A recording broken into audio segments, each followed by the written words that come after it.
പ്രിയമുള്ളവരെ, ഉടമ്പടി ഇത്ര മനോഹരമായ രീതിയിൽ എല്ലാ ദിവസങ്ങളിലും ജനങ്ങൾ അവരകപ്പെട്ടു പോയ കെണികളിൽ നിന്നും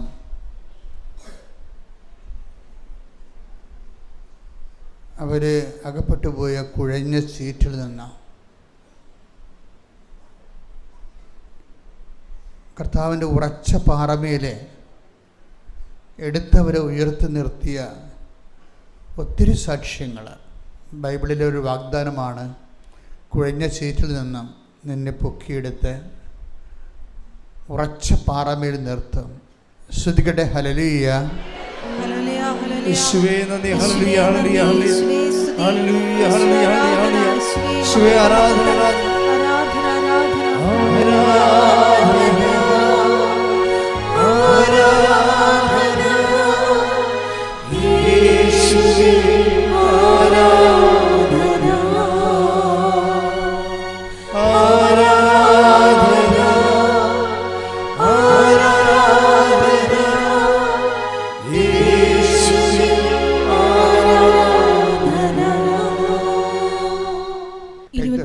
സങ്കീർത്തനം 5-ാം തിരുവചനം.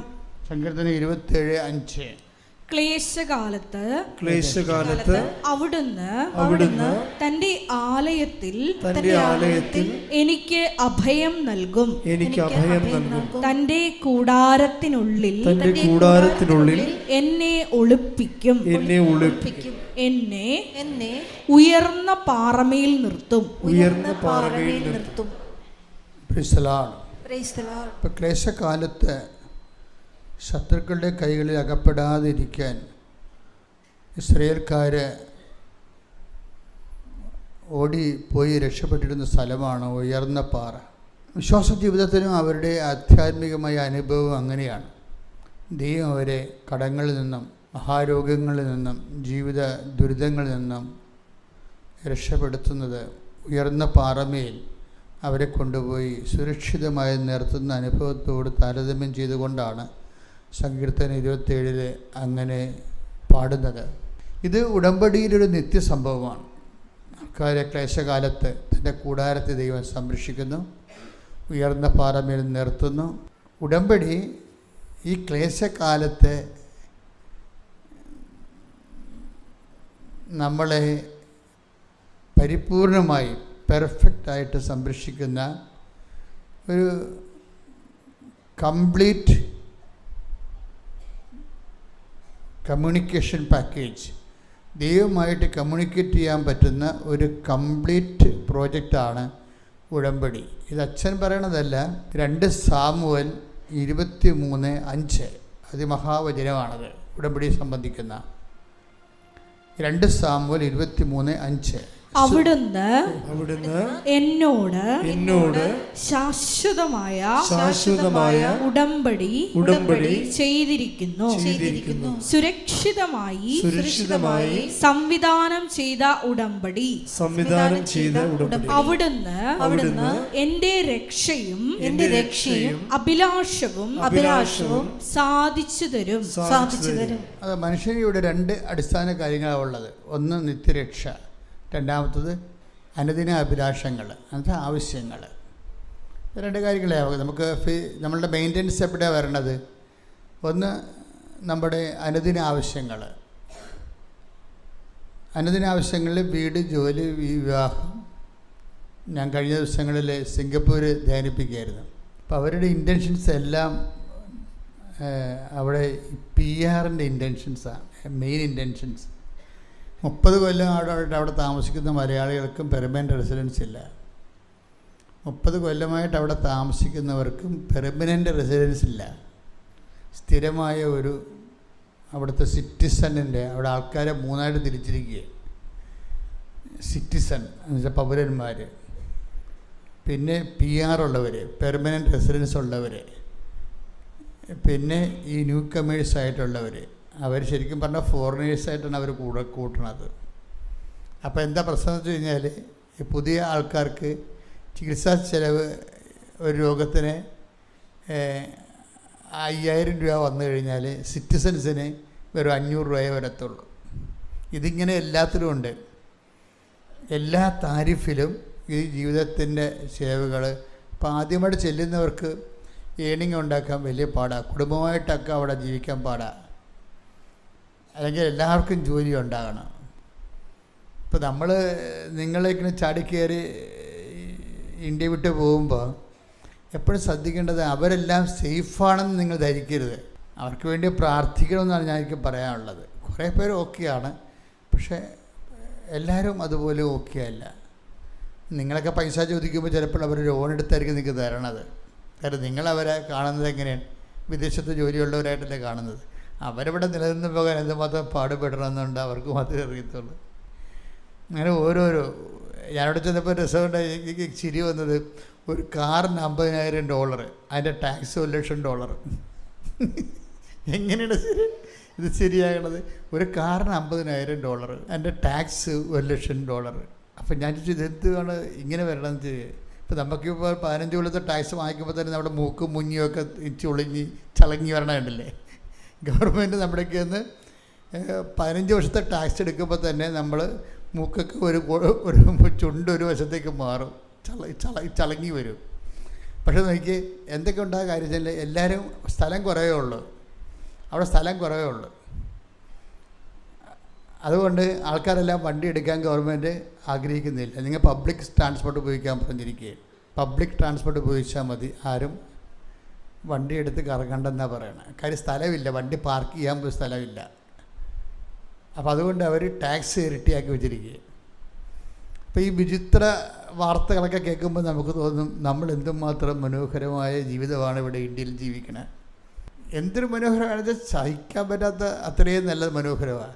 ഞാൻ ഈ സിംഗപ്പൂർ ഓരോ രാജ്യങ്ങളിൽ പോയപ്പോൾ ഓരോ സ്ഥലങ്ങളിൽ പോയപ്പോൾ എനിക്ക് മനസ്സിലായത് അതിനേക്കാൾ എത്രയോ ബ്യൂട്ടിഫുള്ളാണ് ഈ എറണാകുളം.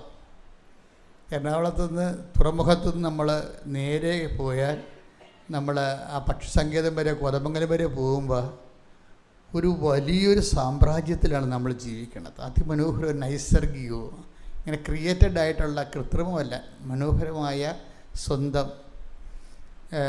രാജ്യത്ത്.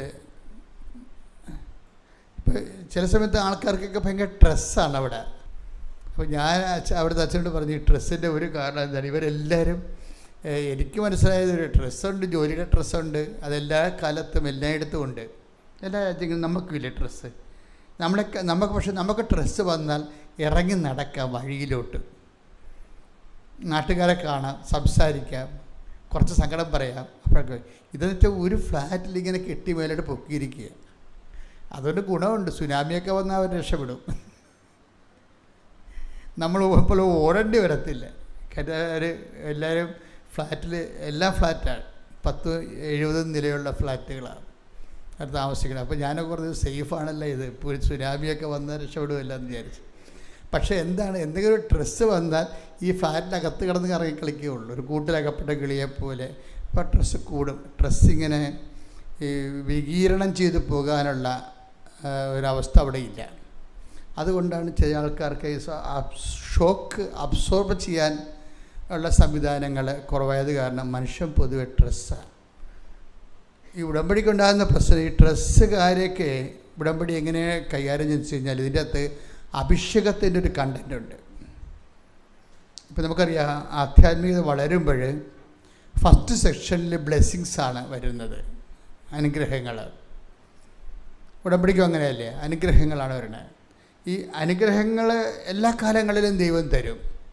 പക്ഷേ അനുഗ്രഹങ്ങളുടെ ഒരു കുഴപ്പം, വേറെ എന്തെങ്കിലും ഒരു പുതിയ ഒരു വിഷയം ജീവിതത്തിലുണ്ടായാൽ അതിനെ അഡ്രസ്സ് ചെയ്യാൻ അനുഗ്രഹത്തിന്, ഇപ്പം നിങ്ങൾക്ക് നല്ല ഭക്ഷണം കഴിക്കാമെന്ന് വിചാരിച്ചു, അപ്പം നിങ്ങൾക്ക് രോഗമാണെങ്കിൽ ആ ഭക്ഷണം കൊണ്ടുവന്ന് വെച്ചാൽ, ഇപ്പോൾ വേണ്ടല്ലോ, ഒരു പനി മതിയല്ലോ, നല്ലൊരു ഭക്ഷണം വെച്ചിരിക്കുകയാണ്, പനിയാണെങ്കിൽ കഴിക്കാൻ പറ്റുമോ? കഴിക്കാൻ പറ്റത്തില്ല. ഇപ്പം ഭക്ഷണം എന്നുള്ളത് അനുഗ്രഹമാണ്. പക്ഷേ ആ അനുഗ്രഹം ആസ്വദിക്കണമെന്നുണ്ടെങ്കിൽ അതിന് അനുകൂലമായ ഒരു സാഹചര്യം ഉണ്ടാകണം, അത് ആസ്വദിക്കാൻ പറ്റിയ. പനിയാണെങ്കിൽ നമുക്ക് ആസ്വദിക്കാൻ പറ്റത്തില്ല, ഇല്ലേ? അപ്പം അനുഗ്രഹം കിട്ടിയത് കൊണ്ടും ആ അനുഗ്രഹത്തിൻ്റെ അനുബന്ധമായിട്ട് അനക്സറായിട്ട് വരുന്ന ഒരു ചുറ്റുപാട്, അനുകൂല ചുറ്റുപാടുകളുണ്ട് ജീവിതത്തിന്. ഈ ചുറ്റുപാടുകൾ it is not in our control. അതാണ് പ്രശ്നം. ജീവിതത്തിൻ്റെ ഞാൻ മനസ്സിലാക്കിയൊരു സത്യം, ഈ നമുക്ക് അനുഭവങ്ങൾ ആസ്വദിക്കാം. ചില സമയത്ത് അനുഭവങ്ങൾ നമുക്ക് ആസ്വാദ്യമല്ലാത്ത സമയത്ത് പ്രതികൂലമായ ചുറ്റുപാടുകൾ ഉണ്ടാകുന്നതുകൊണ്ടാണ് വിഷയം വരുന്നത്. ചുറ്റുപാടുകൾ it is not in our control. അതൊരു സീരിയസ് വിഷയമാണ് ജീവിതത്തിൻ്റെ. നമ്മുടെ ഈ അനുഗ്രഹങ്ങൾ ആസ്വദിക്കുന്ന ആ ഒരു ഘട്ടത്തിൽ എൻ്റെ സെക്കൻഡ് ഘടകത്തിൽ വരുമ്പോൾ ചുറ്റുപാടുകൾ, ഇപ്പോൾ നമ്മുടെ കുഞ്ഞിന് അസുഖമാണെങ്കിൽ നമ്മൾ അനിയത്തിൻ്റെ കല്യാണമാണെന്ന് പറഞ്ഞൊരു വല്ല കാര്യമുണ്ട്. അനിയത്തിൻ്റെ കല്യാണം നമ്മൾ ഇങ്ങനെ ആറ്റുനോറ്റ് കാത്തിരുന്നതാണ്. കാര്യം നമ്മൾ കല്യാണം കഴിച്ച് പോകുന്നു. ഇനി അപ്പായുടെ ഒരു ബാധ്യതയും നമ്മുടെ ഒരു ബാധ്യതയാണ് അവളെ പറഞ്ഞു വിടുകയെന്ന്, അവളൊരു സേഫായിട്ടുള്ള സ്ഥലത്ത് വിടുക എന്നുള്ളത് നമ്മുടെ ഒരു ബാധ്യതയാണ്. അപ്പം നമ്മളും അനിയത്തിയുടെ കൂടെ അവളുടെ കല്യാണം നടക്കാൻ വേണ്ടി പ്രാർത്ഥിക്കുകയും പറ്റുന്നതൊക്കെ വേണം പൊന്നൊക്കെ കൊടുക്കുകയും ചെയ്യും. അങ്ങനെ കൊടുത്ത് നമ്മളിങ്ങനെ ഭയങ്കര സന്തോഷത്തിരിക്കുമ്പോഴായിരിക്കും നമ്മുടെ കുഞ്ഞ് ഇന്നൊരു അസുഖം വന്നു കഴിഞ്ഞാൽ അപ്പം തന്നെ ഈ ഷോക്ക് അബ്സോർവ് ചെയ്യാൻ പറ്റത്തില്ല, സിറ്റുവേഷൻ മാറി. അപ്പോൾ അനിയത്തിൻ്റെ കല്യാണം ഒരു അനുഗ്രഹമാണെങ്കിലും നമ്മുടെ കുഞ്ഞിന് അസുഖം വന്ന കാരണം ഈ കല്യാണത്തിൻ്റെ സന്തോഷം നമുക്ക് കിട്ടണില്ല. ഈ കാലാവസ്ഥയെ എങ്ങനെയാണ് നമ്മൾ അഡ്രസ്സ് ചെയ്യണത്? ഉടമ്പടി മനോഹരമായിട്ട് അഡ്രസ്സ് ചെയ്യും. ഇതിന് അനുഗ്രഹത്തിൻ്റെ സെക്കൻഡ് ഘട്ടം എന്ന് പറയുന്നത് അഭിഷേക തലമാണ്. അഭിഷേകം ഞാൻ എപ്പോഴും വളരെ തന്ത്രപൂർവ്വം നിങ്ങളെ കൂട്ടിക്കൊണ്ടുപോകാൻ ആഗ്രഹിക്കുന്ന ഒരു ദൈവാനുഭവ മേഖല ഈ അഭിഷേക തലമാണ്. കാര്യം നിങ്ങളീ അനുഗ്രഹ തലങ്ങളിൽ ഞാനിപ്പോൾ നിങ്ങളോട് ശാസിക്കും, ചിലപ്പോൾ നിങ്ങൾ തോന്നിയ ദിവസമൊക്കെ ഞാൻ പറയും, നിങ്ങളെ ട്രെയിൻ ചെയ്യും. ഞാനിത് ഉദ്ദേശിക്കുന്നത് ഈ അനുഗ്രഹ തലത്തിൽ നിന്ന് നിങ്ങൾ തെറ്റിമാറി അഭിഷേക തലത്തിലേക്ക് വരണമെന്നാണ്. അഭിഷേക തലത്തിലേക്ക് വരണമെന്നുണ്ടെങ്കിൽ അതിന് എപ്പോഴും നമുക്ക് വേണ്ടത് ഈ ദൈവത്തിൻ്റെ അനുഗ്രഹത്തിന് പകരം ദൈവത്തെ തന്നെ മനുഷ്യന് അനുഭവേദ്യമാകണം. ഈ ഒരു ഷിഫ്റ്റിങ് ഇതിൻ്റെ അകത്ത് വരുന്നത്. ഉടമ്പടി ഭയങ്കര തന്ത്രപരമായ ക്ലാസ്സാണ്. പക്ഷേ എത്ര പേർക്ക് അത് ഉൾക്കൊള്ളാൻ പറ്റുമെന്ന് നമുക്കറിയത്തില്ല. എല്ലാവരും അനുഗ്രഹത്തെ ലെവലിൽ നിൽക്കുന്ന കാരണം, അനുഗ്രഹം കിട്ടുന്ന കാരണം അവരിങ്ങനെ സാക്ഷിയൊക്കെ പറഞ്ഞ് പോകുന്നുണ്ടെങ്കിലും ഇതിൻ്റെ സെക്കൻഡ് സ്റ്റെപ്പ് അനോയിൻറ്റിങ് ലെവലാണ്, അഭിഷേക തലമാണ്. അഭിഷേക തലത്തിൻ്റെ ടെക്നിക്കാലിറ്റി, എൻ്റെ ഒരു തന്ത്രമെന്ന് പറയണത്, ഒരു തന്ത്രജ്ഞാനമെന്ന് പറയണത്, അഭിഷേകം ഉണ്ടാകണമെന്നുണ്ടെങ്കിൽ ഈ വസ്തു അല്ലെങ്കിൽ വിഷയം മാറിയിട്ട് വ്യക്തിയിലേക്ക് ഇത് ഷിഫ്റ്റ് ചെയ്യണം. വ്യക്തി എന്ന് പറഞ്ഞത് ആരാണ്?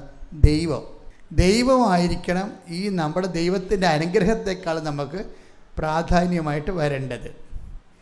ദൈവമേ, നീ എന്നെ അനുഗ്രഹിച്ചാലും കുഴപ്പമില്ല, അനുഗ്രഹിച്ചില്ലെങ്കിലും കുഴപ്പമില്ല, എനിക്ക് നിന്നെ വേണം, നീ എൻ്റെ കൂടെ താമസിക്കണം. അതാണ് വിഷയം. അതിലേക്ക് ഷിഫ്റ്റ് ചെയ്യാൻ, പക്ഷേ ഷിഫ്റ്റ് ചെയ്യാൻ വിചാരിച്ചാൽ നമുക്ക് ഒരു ഉടമ്പടി 1-2 പുതുക്കി. ഇപ്പോൾ ദിവസങ്ങളിൽ വിനീഷ്യ എന്നും പറഞ്ഞൊരു മോളൊരു സാക്ഷ്യമുണ്ടായി. സിമ്പിൾ സാക്ഷിയാണ്, വലിയ സാക്ഷ്യമൊന്നും ഇല്ല അതിനകത്ത്.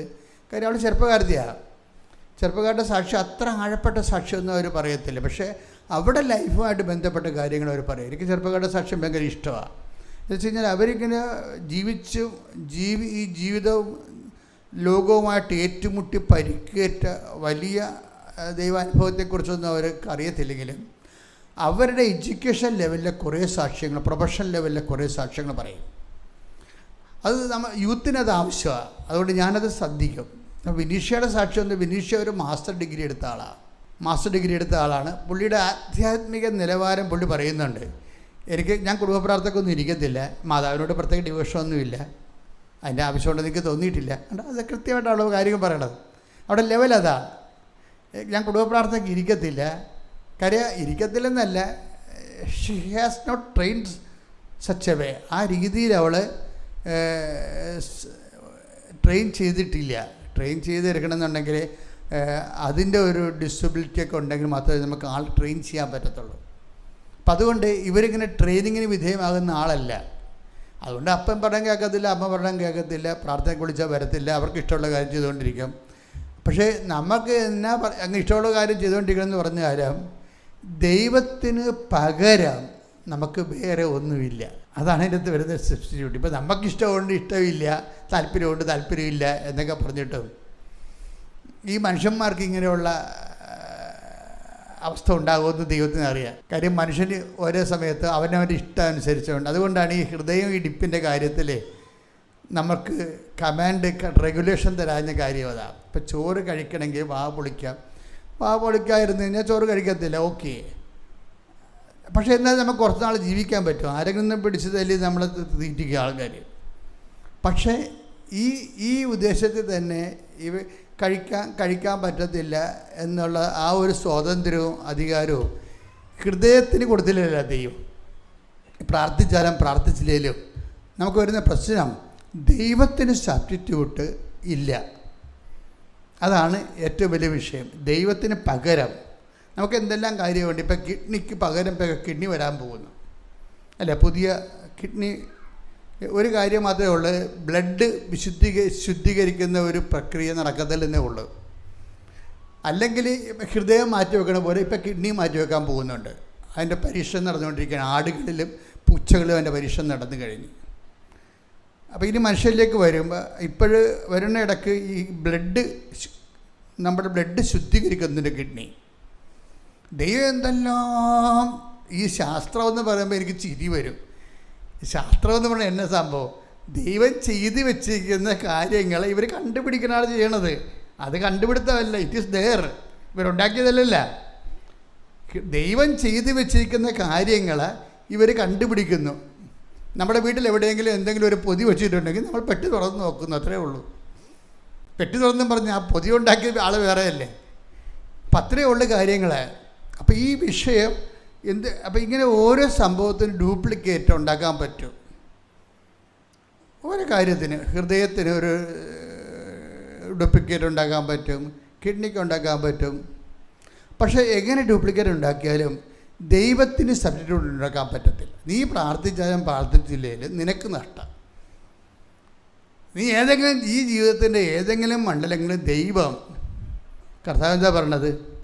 എന്നെ കണ്ടെത്താൻ ഞാൻ നിന്നെ ഇടയാക്കുമെന്നാണ് പറഞ്ഞത്. അപ്പോൾ ദൈവം നൽകുന്നുണ്ട്. കണ്ടെത്തണോ വേണ്ടതെന്നുള്ളത് അനുഗ്രഹത്തിൻ്റെ ഭാഗമാണ്. ടേക്ക് ദ ബെഡ് ഫോർ, എന്നെ കണ്ടെത്താൻ ഞാൻ നിന്നെ ഇടയാക്കും. ശ്രുതിക്കട്ടെ ഹല്ലേലൂയ, ഹല്ലേലൂയ, ഹല്ലേലൂയ, ഹല്ലേലൂയ, ഹല്ലേലൂയ. യേശുവേ നന്ദി, ഹല്ലേലൂയ, ഹല്ലേലൂയ. യേശുവേ ആരാധന, ആരാധന, ആരാധന. യേശുവേ നന്ദി, മഹത്വം, മഹത്വം, മഹത്വം, മഹത്വം, മഹത്വം.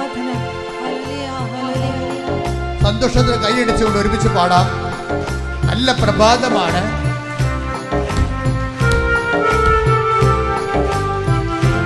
കർത്താവിന്റെ മഹത്വത്തിനായി ഒരുമിച്ച് പാടുക.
പരിശുദ്ധ പരമദിവ്യകാരുണ്യത്തിന് ജെറമിയ 29:14. മറന്നു പോരുന്ന വചനം ജെറമിയ 29:14. നിങ്ങൾ എന്നെ കണ്ടെത്താൻ ഞാൻ ഇടയാക്കുമെന്ന് കർത്താവ് അരുളി ചെയ്യുന്നു എന്ന് പറഞ്ഞേ. നിങ്ങൾ എന്നെ കണ്ടെത്താൻ ഞാൻ ഇടയാക്കുമെന്ന് കർത്താവ് അരുളി ചെയ്യുന്നു.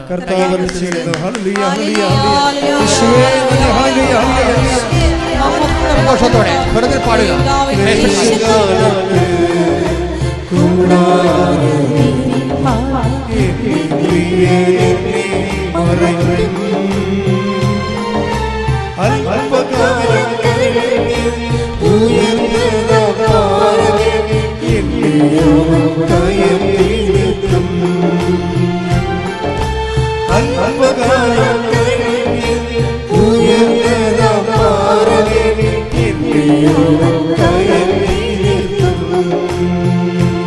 പരിശുദ്ധ പരമദിവ്യകാരുണ്യത്തിന് എന്നേരവും ആരാധനയും സ്തുതിയും പുകഴ്ചയും ഉണ്ടായിരിക്കട്ടെ. അപ്പം നമ്മൾ നമുക്ക് തരുന്ന ചില ഞെരുക്കങ്ങളില്ലേ, ഞെരുക്കങ്ങൾ. അപ്പം ഞെരുക്കങ്ങളാണെന്നല്ല നിങ്ങൾ പറയേണ്ടത്. എന്താണ്? ഇതാണ് വിഷയം. 29:14 വിഷയം. എന്താണ്? എന്നെ കണ്ടെത്താൻ ഞാൻ നിങ്ങളെ ഇടയാക്കും. അതാണ് വിഷയം. ദൈവത്തിൻ്റെ വ്യത്യസ്തങ്ങളായ, ഇപ്പം ഞാൻ ആദ്യം പറഞ്ഞു എൻ്റെ മക്കളെ, ദൈവാനുഭവത്തിൻ്റെ പ്രഥമ അനുഭവ തലമെന്ന് പറയുന്നത് ബ്ലെസ്സിങ്സാണ്, അനുഗ്രഹമാണ്. That is only A physical favours. ഭൗതികമായ ആനുകൂല്യമാണ്. അതിൻ്റെ നേച്ചർ യൂസ് ആൻഡ് ത്രോ. കഴിഞ്ഞ കൊല്ലം കിട്ടിയ അനുഭവങ്ങൾ, അനുഗ്രഹങ്ങൾ ഇന്ന് ഓർക്കുന്നുണ്ടോ നമ്മൾ? ഇല്ല. ചിലത് ഓർക്കും, ചിലത് ഓർക്കത്തില്ല. അനുഗ്രഹങ്ങളുടെ ഒരു അവസ്ഥയാണ് അത്. ചില സമയത്ത് വിസ്മൃതമായി പോകും. നമ്മൾക്ക് കിട്ടിയ അനുഗ്രഹങ്ങൾ പോലും നമ്മൾ തന്നെ വിസ്മരിക്കും. അപ്പം അതുകൊണ്ട് എപ്പോഴും വിഷയം എന്ന് പറയുന്നത്, ഈ വിഷയത്തെക്കാൾ ഉപരി മക്കൾ വ്യക്തിയെ, ആ അനുഗ്രഹം തരുന്ന ദൈവത്തെ, ആ സെക്കൻഡ് സ്റ്റെപ്പിൽ, ആധ്യാത്മിക സെക്കൻഡ് സ്റ്റെപ്പിൽ ഈ വിഷയത്തെക്കാളുപരി, അനുഗ്രഹത്തെക്കാളുപരി ഈ വ്യക്തിയെ ഫോക്കസ് ചെയ്യണം. ആരാ? കർത്താവ്, നീ തന്നെ ഞങ്ങളുടെ കൂടെ വരണം. അതാണ് വിഷയം. അതാണ് ഉടമ്പടിയുടെ പ്രസൻസ് എന്ന് പറയുന്ന ഒരു സത്യം. പ്രസൻസ്. അത് 2-3 വചനങ്ങൾ നമുക്കുണ്ട്. പുറപ്പാട് 33:14, Joshua 1:9. Take the word of God. സ്തുതിക്കട്ടെ. ഹല്ലേലൂയ, ഹല്ലേലൂയ, ഹല്ലേലൂയ, ഹല്ലേലൂയ, ഹല്ലേലൂയ. യേശുവേ നന്ദി. ഹല്ലേലൂയ, ഹല്ലേലൂയ. യേശുവേ ആരാധന, ആരാധന, ആരാധന. യേശുവേ നന്ദി. മഹത്വം, മഹത്വം, മഹത്വം. പുറപ്പാട് 33:14. കർത്താവ് പറഞ്ഞു, കർത്താവ് പറഞ്ഞു, ഞാൻ തന്നെ നിന്നോട് കൂടെ വരികയും ഞാൻ തന്നെ നിന്നോട് കൂടെ വരികയും നിനക്ക് ആശ്വാസം നൽകുകയും ചെയ്യും. നിനക്ക് ആശ്വാസം നൽകുകയും ചെയ്യും. ജോഷുവ 1:9. ശക്തനും ധീരനുമായിരിക്കണമെന്ന്. ശക്തനും ധീരനുമായിരിക്കണമെന്ന്. ഭയപ്പെടുകയോ പരിഭ്രമിക്കുകയോ ചെയ്യരുതെന്നും നിന്നോട് ഞാൻ കൽപ്പിച്ചിട്ടില്ലയോ? നിന്റെ ദൈവമായ കർത്താവ് നീ പോകുന്നിടത്തെല്ലാം നിന്നോട് കൂടെ ഉണ്ടായിരിക്കും. ജോഷുവയോട് ദൈവം പറയാൻ എന്താണ്? എനിക്ക് ഈ മോസസിനോട് പറയുന്നതിനേക്കാൾ എനിക്കിഷ്ടം കുറച്ചുകൂടി ഗ്രാവിറ്റി ഉള്ളത്. പുറപ്പാട് 33:14 കുറച്ചുകൂടി ഗ്രാവിറ്റി ഉള്ളത് ജോഷുവ 1:9. അവിടെ പറയുന്ന അതൊരു അഭിഷേക തലത്തെക്കുറിച്ചാണ് സംസാരിക്കുന്നത്. ജോഷുവയുടെ മോസസിനോട് പറയുന്നത് എന്താണ്? ഞാൻ നിൻ്റെ കൂടെ വരികയും നിനക്ക് ആശ്വാസം നൽകുകയും ചെയ്യും. It's okay. That's a realm of ബ്ലെസ്സിങ്സിൻ്റെ ലെവലാണ്. അത് അനുഗ്രഹത്തിൻ്റെ ലെവലാണ്.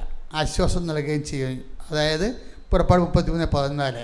പക്ഷേ ദൈവ അനുഭവത്തിൻ്റെ സെക്കൻഡ് സ്റ്റെപ്പിലേക്ക് വരുമ്പോൾ ജോഷുവയോട് പറയുന്നുണ്ട് എന്താണ്? മോസസ് മരിച്ചുപോയി, മോസസിൻ്റെ കാലം കഴിയുകയാണ്, ഇനി നീയാണ്. ഇനി എന്താണ്? I will come with you wherever you go. അപ്പോൾ നീ എവിടെ, മോസസിനോട് പറഞ്ഞതിനേക്കാൾ ഈ പ്രോമിസ് കുറച്ചുകൂടി അങ്ങ് ദൈവം അപ്ഗ്രേഡ് ചെയ്യുന്നുണ്ട്. ഞാൻ നിൻ്റെ കൂടെ വരികയും നിനക്ക് ആശ്വാസം നൽകുകയും ചെയ്യുമെന്നുള്ളതാണ് പുറപ്പാട് 33:14 പ്രോമിസ്. അവിടെ ആശ്വാസം മാത്രമാണ് അതിൻ്റെ, അത് ബ്ലെസ്സിങ് ലെവലിൽ കിടക്കുകയാണ്. ജോഷുവ 1:9 വരുമ്പോൾ മോസസിൻ്റെ കാലം കഴിഞ്ഞു, ഇനി ദൈവവും ജോഷുവയും തമ്മിലുള്ള ഇടപാടുകളാണ് ഉള്ളത്. ആ ഇടപാടുകളിൽ ദൈവം ജോഷുവയോട് പറഞ്ഞത് എന്താണെന്ന് വെച്ച് കഴിഞ്ഞാൽ, ആശ്വാസം നൽകുന്നത് പറയണത് എന്താണ്? I will come with you wherever you go. നീ ഏത് കാട്ടിൽ പോയാലും കടലിൽ മുങ്ങിയാലും I will be there with you. ഞാൻ നിൻ്റെ കൂടെ ഉണ്ടാകുക. എൻ്റെ ദൈവവേദലേ, ഇതിനേക്കാൾ വലിയൊരു പ്രോമിസ് നമുക്ക് ആവശ്യമുണ്ടോ? ദാറ്റ് മീൻസ് എന്താ ദൈവം പറയണത്? എൻ്റെ ദൈവവേദലേ, നീ വെന്റിലേറ്ററിലാണെങ്കിൽ പോലും I will be with you. കൈയടിച്ച് സ്തുതിക്കട്ടെ. ഹല്ലേലൂയ, ഹല്ലേലൂയ, ഹല്ലേലൂയ. ആരാധന, ആരാധന. ഹല്ലേലൂയ.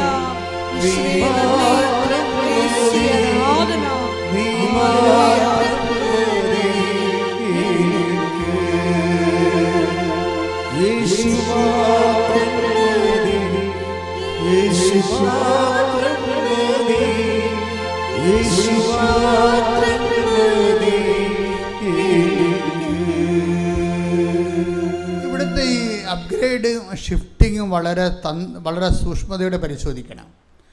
ഒന്ന്, പുറപ്പാട് പറയുന്നത് 33:14 പറയുന്നത്, ഞാൻ നിനക്ക് ആശ്വാസം നൽകും, ഞാൻ നിൻ്റെ കൂടെ വരും, ഞാൻ നിനക്ക് ആശ്വാസം നൽകും. അതിനകത്ത് കുറച്ച് പരിമിതികളുണ്ട്. ആശ്വാസം എന്ന് പറയുന്നത് ബ്ലെസ്സിങ്സാണ്, കൺസോളേഷൻ. ഇപ്പം സെക്കൻഡ് ജോഷുവയുടെ കാലം വരുമ്പോൾ ജോഷുവയോട് പറയും, എന്ത് പറയും? നീ ശക്തനും ധീരനുമായിരിക്കണം. ഇതാണ് അഭിഷേകം എന്ന് പറയുന്നത്. അതായത് ഞാൻ നിൻ്റെ ശത്രുക്കളെ നിനക്ക് ശത്രുക്കൾ ഉണ്ടാവത്തില്ലെന്നോ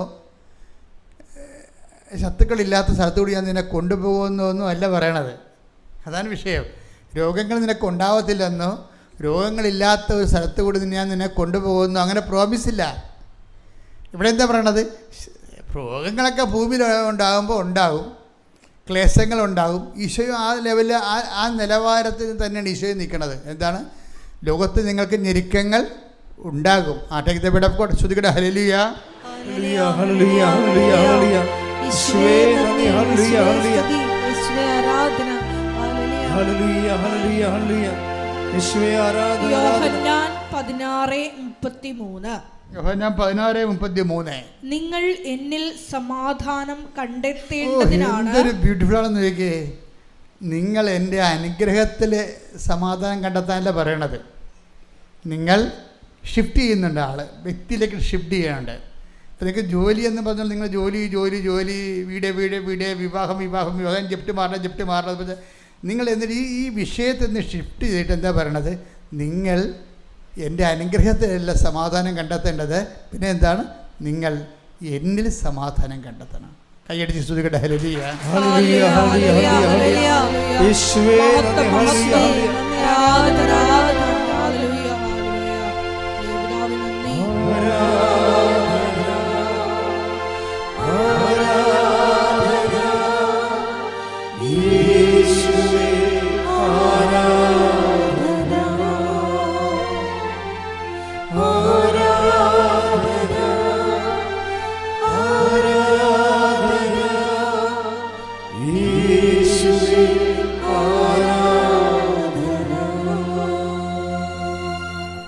നിങ്ങൾ എന്നിൽ സമാധാനം കണ്ടെത്തേണ്ടതിനാണ്. പറഞ്ഞ നിങ്ങൾ എന്നിൽ സമാധാനം കണ്ടെത്തേണ്ടതിനാണ് ഞാനിത് നിങ്ങളോട് പറഞ്ഞത്. ലോകത്തിൽ നിങ്ങൾക്ക് ഞെരുക്കമുണ്ടാകും, എങ്കിലും ധൈര്യമായിരിക്കുവിൻ, ഞാൻ ലോകത്തെ കീഴടക്കിയിരിക്കുന്നു. ഇതാണ് ജോഷുവയോടും പറയണത്. എന്താണ്? ശക്തനും ധീരനുമായിരിക്കുക. ഇപ്പോഴും ഈശോയും പറഞ്ഞത് എന്താണ്? നിങ്ങൾ എന്നിൽ സമാധാനം കണ്ടെത്തണം. അതുകൊണ്ട് എന്ത് ചെയ്യണം? ധൈര്യമായിരിക്കാൻ പറയും. ഇതിനാണ് അഭിഷേകം എന്ന് പറയുന്നത്. അപ്പോൾ വിഷയങ്ങൾ നമ്മൾ അഭിമുഖീകരിക്കും. ഇപ്പോൾ നമ്മൾ പരീക്ഷ നമ്മൾ പിള്ളേരെല്ലാം പറയുന്നത്, കർത്താവേ ഇന്ന് ചില പിള്ളേർ തിരികെത്തിക്കത്തില്ലേ പണ്ടൊക്കെ, കണക്ക് സാർ വരാതിരിക്കാൻ വേണ്ടി, കണക്ക് സാറിന് വണ്ടി ഇടിക്കാൻ വേണ്ടി. ഞാൻ കത്തിച്ചില്ല കേട്ടാ. പിള്ളേരൊക്കെ പറഞ്ഞ കേൾക്കാം, ദൈവമേ ആ കണക്ക് സാറിനെ വണ്ടി ഇടിച്ചാൽ മതിയായിരുന്നു. എന്തിനാണ്? ഡിക്റ്റേഷൻ കേട്ടെഴുത്തുണ്ട്, വന്നാൽ തെറ്റിക്കഴിഞ്ഞാൽ അയാൾ പണ്ട് ചൂരൽ പ്രയോഗം നടത്തും. അതിനു വേണ്ടിയാണ്. അപ്പം പക്ഷേ കണക്ക് സാറിൻ്റെ വണ്ടി ഇടിച്ചിട്ട് സമാധാനം കണ്ടെത്താനൊന്നും പറ്റത്തില്ല. നമ്മൾ എഴുതേണ്ട പരീക്ഷ നമ്മൾ തന്നെ എഴുതണം. അതാണ് വിഷയം. നമ്മൾ എഴുതേണ്ട പരീക്ഷ, നമുക്ക് വേറെ ഓപ്ഷൻ ഇല്ലേ. ഈ ഭൂമിയിൽ എല്ലാവരും തന്നെ, ഞാൻ ഏറ്റവും ഓർക്ക് പാമ്പുകളും പക്ഷികളും എല്ലാം ഇവിടെ സമാധാനമായിട്ടല്ല ജീവിക്കണത്. എല്ലാം ഇങ്ങനെ പ്രിഡേറ്റർമാരുടെ പുറകെ നടക്കുന്ന വേട്ടക്കാരി. പക്ഷികൾ തന്നെ എന്തൊരു വേട്ടക്കാരാണ്. നമ്മുടെ കോഴിക്കുഞ്ഞിനൊക്കെ ആന റാഞ്ചി വന്ന് എടുത്തിട്ട് പോകണം കണ്ടിട്ടില്ലേ, വേട്ടക്കാരുടെ. അപ്പോൾ ഈ കോഴികളും കോഴിക്കുഞ്ഞുങ്ങളും എല്ലാം ഏതെങ്കിലും സമയത്ത് റാഞ്ചപ്പെടുമെന്നുള്ള പേടി അതുങ്ങൾക്ക് ഉണ്ട്. പക്ഷെ അതുങ്ങൾക്ക് ഒരു ഗുണമുണ്ട്, അധികം ബുദ്ധി കൊടുത്തിട്ടില്ല ദൈവം. നമ്മുടെ പ്രശ്നം എന്താ? നമ്മൾ ടെൻഷൻ അടിക്കുന്ന കാര്യം, നമുക്ക് കാര്യങ്ങൾ അറിയാം, മറ്റൊരു കാര്യം അറിയാൻ പാടില്ല. ചുമ്മാ വിളക്ക് തിരിച്ചോടിക്കുന്ന സമയത്ത് റാഞ്ചിക്കൊണ്ട് പോകും. അധികം ടെൻഷൻ ഇല്ല നിങ്ങൾക്ക്, എന്നാലും ഒരു ചെറിയ പേടി നിങ്ങൾക്കുണ്ട്. നിലനിൽപ്പ് ഒരു ഭയം തന്നെയാണ് ഇവിടെ. ജീവജാലങ്ങളാണ് വളരുമ്പോൾ വളർച്ചയുടെ പ്രശ്നങ്ങളുണ്ട്. ആ വളരണം എന്ന് പറയുമ്പോൾ വളർച്ചയുടെ പ്രശ്നങ്ങളെ മാറ്റാൻ പറ്റത്തില്ല. പിന്നെ എന്തു ചെയ്യും? ഈശോ പറയും, ലോകത്ത് നിങ്ങൾക്ക് ഞെരുക്കങ്ങൾ ഉണ്ടാകും. പിന്നെ എന്ത് ചെയ്യണം? എങ്കിലും ധൈര്യമായിരിക്കണം. കാര്യം എന്താണ്? നിങ്ങൾ എന്നിൽ സമാധാനം കണ്ടെത്തണം. കാര്യം എന്താണ്? ഞാൻ ഈ തീക്കടൽ നീന്തിയ ആളാണ്. അപ്പം നിങ്ങൾ തീക്കടൽ നീന്തിയ ആളെ കൊണ്ട് നിങ്ങളെക്കൊണ്ട് ഞാൻ ചെറിയ തോടൊക്കെ നീന്തിക്കും. കാര്യം എന്താണ്? ഞാൻ തീക്കടൽ. എന്ത് രസമായിട്ട് ഈശോ പറയണത്! ഒരു വിഷയം ഈശോയുടെ കൂടെ തരണം ചെയ്യാൻ നിങ്ങളെ പ്രാപ്തമാക്കിയാണ് ഈ ഉടമ്പടി ചെയ്തുകൊണ്ടിരിക്കുന്നത്. ശ്രദ്ധിക്കട്ടെ. ഹല്ലേലൂയ, ഹല്ലേലൂയ, ഹല്ലേലൂയ, ഹല്ലേലൂയ, ഹല്ലേലൂയ. പിതാവേ നന്ദി, പിതാവേ മഹത്വം, പിതാവേ ആരാധന, ഹല്ലേലൂയ, ഹല്ലേലൂയ, ഹല്ലേലൂയ,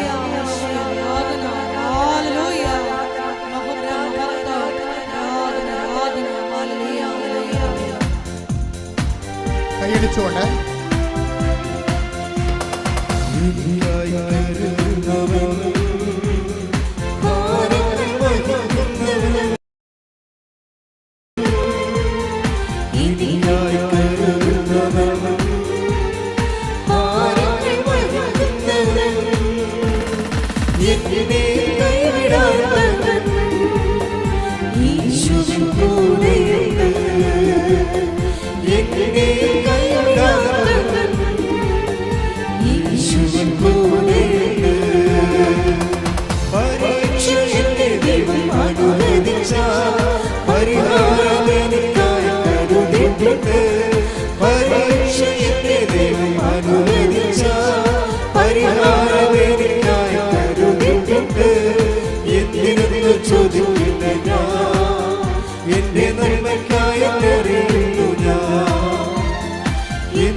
വിനിഷ ഈ മാസ്റ്റർ ഡിഗ്രി കഴിഞ്ഞിട്ട് പിന്നീട് കുറേ ICCMR അങ്ങനെ കുറേ പരീക്ഷകൾ എഴുതുന്നുണ്ട്. നാഷണൽ എലിജിബിലിറ്റി ടെസ്റ്റുകൾ PhDക്ക് വേണ്ടി എഴുതുന്നുണ്ട്. ഇവളുടെ പ്രശ്നം എന്ന് വെച്ച് കഴിഞ്ഞാൽ ഇവള്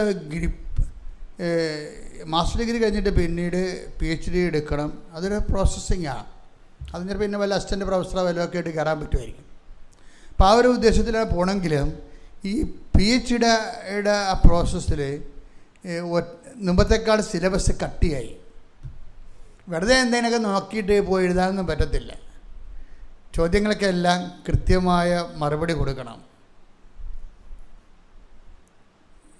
അതുപോലെ തന്നെ എല്ലാ വിഷയങ്ങൾക്കും ക്ലിയർ കട്ട് ആൻസർ കൊടുക്കണം. അപ്പോൾ ഇതൊക്കെ ഒന്നും ഇവൾക്ക് അറിയത്തില്ല. അപ്പോൾ അതിൻ്റേതായിട്ടുള്ള കുറേ ടെൻഷനുണ്ട്. ഈ ടെൻഷൻ്റെ കൂടെ ഈ ഇങ്ങനെ ഓരോരോ ഇൻ്റർവ്യൂവും അതുപോലെ ഹോസ്പിറ്റല് സ്കാനിങ് ബയോപ്സി ഇങ്ങനെ കുറേ കാര്യങ്ങൾ അതിൻ്റെ റിസൾട്ട് വരുന്നവരെ മനുഷ്യന്മാർക്കുണ്ടാകുന്ന ഒരു ടെൻഷനുണ്ട്. ഈ ടെൻഷനെ കൈകാര്യം ചെയ്യാൻ വേണ്ടിയാണ് ഇതിൻ്റെ അകത്ത് വിശ്വാസ പ്രയോഗം വെച്ചിരിക്കുന്നത്. ഉടമ്പടിയിൽ വിശ്വാസം തന്നെ നമ്മളെപ്പോഴും സാധാരണ ഉപയോഗിക്കുന്നത് വിശ്വാസം പ്രയറൈസ് ചെയ്യാണ്. Faith set in to prayer. അതോടുകൂടി നമ്മുടെ ആധ്യാത്മിക ജീവിതം ഏതാണ്ട് 70 വയസ്സുകൊണ്ട് തീരുകയാണ്. ചില ആൾക്കാർ ആ പ്രാർത്ഥനയുടെ തരത്തിൽ അവർ മരിച്ചു പോകും. പക്ഷേ വിശ്വാസത്തിൻ്റെ ദൈവാനുഭവം അവർക്ക് ആഴപ്പെട്ടത് കുറവായിരിക്കും. ദൈവ സാന്നിധ്യം കുറവായിരിക്കും. ദൈവ സാന്നിധ്യമല്ല, അവർ ബ്ലെസ്സിങ്സ് തന്നെ. ദൈവത്തെ എന്തിനാണ് പ്രാർത്ഥിക്കുന്നത്? എന്തിനാണ്? അനുഗ്രഹം. എനിക്കിപ്പോൾ അനുഗ്രഹം ആവശ്യമില്ലെന്നൊക്കെ പറയത്തില്ല ആൾക്കാർ. കാര്യം അങ്ങനെ കുറച്ച് കാര്യം സെറ്റപ്പുള്ള ആൾക്കാർ പറയും എനിക്ക് അനുഗ്രഹം ആവശ്യമില്ല, ഞാൻ പള്ളിയിൽ പോകണില്ലെന്ന്. അനുഗ്രഹത്തെ അല്ലല്ലോ ദൈവത്തെ എന്തിനാണ് നമ്മൾ തേടുന്നത്? ദൈവത്തിന് വേണ്ടിയാണ് തേടുന്നത്. അതാണ് വിഷയം. ദൈവത്തെ അനുഗ്രഹത്തിന് വേണ്ടിയല്ല തേടുന്നത്. ചില ഭിണ്ണന്മാർ പറയണത് എന്താണ്? എനിക്ക് ആവശ്യമില്ല, എൻ്റെ മക്കളെല്ലാം സെറ്റിലാണ്, ഞാൻ സെറ്റിൽഡാണ്, എനിക്ക് പെൻഷനുണ്ട്, എനിക്ക് ഒരു അനുഗ്രഹവും ആവശ്യമില്ല. കാര്യം അനുഗ്രഹമില്ല, ഞാൻ ഫിക്സഡ് ഡിപ്പോസിറ്റ് വെച്ച് വെച്ചിരിക്കുകയാണ്, അതുകൊണ്ട് എനിക്ക് പള്ളിയിൽ പോകേണ്ട കാര്യമില്ല എന്ന് പറഞ്ഞ ആൾക്കാരുണ്ട്. ഭിണ്ണന്മാരാണ്. കാര്യം ചെറുക്ക് പൈസാകം തോറും ഭിണ്ണത്തരം കൂടിക്കൊണ്ടിരിക്കും. അത് അവരുടെ ചില മാങ്ങാണ്ടിയുടെ അടുത്ത് പുഴു ഉണ്ടാവില്ല. ചില മാങ്ങാണ്ടി അത് ആ പുഴു എങ്ങനെ വന്നതാണത്? അത് കുഞ്ഞുനാളിൽ ആ മാങ്ങാണ്ടിയുടെ അകത്ത് പൂ വിരിയുമ്പോൾ തന്നെ പുഴു കൊണ്ടുവന്ന് മുട്ടയിടും. അത് മാങ്ങയുടെ ഒപ്പം അങ്ങോട്ട് വളരും. പഴം മാങ്ങാൻ നമ്മൾ തിന്നാൻ നേരത്താണ് ഈ പുഴു, വലിയ പുഴു ചാടി പുറത്ത് വീഴുന്നത്. അതുപോലെയാണ് ചില ആൾക്കാർക്ക് കുഞ്ഞുനാളിൽ തന്നെ അവിശ്വാസം കടന്നു വരും.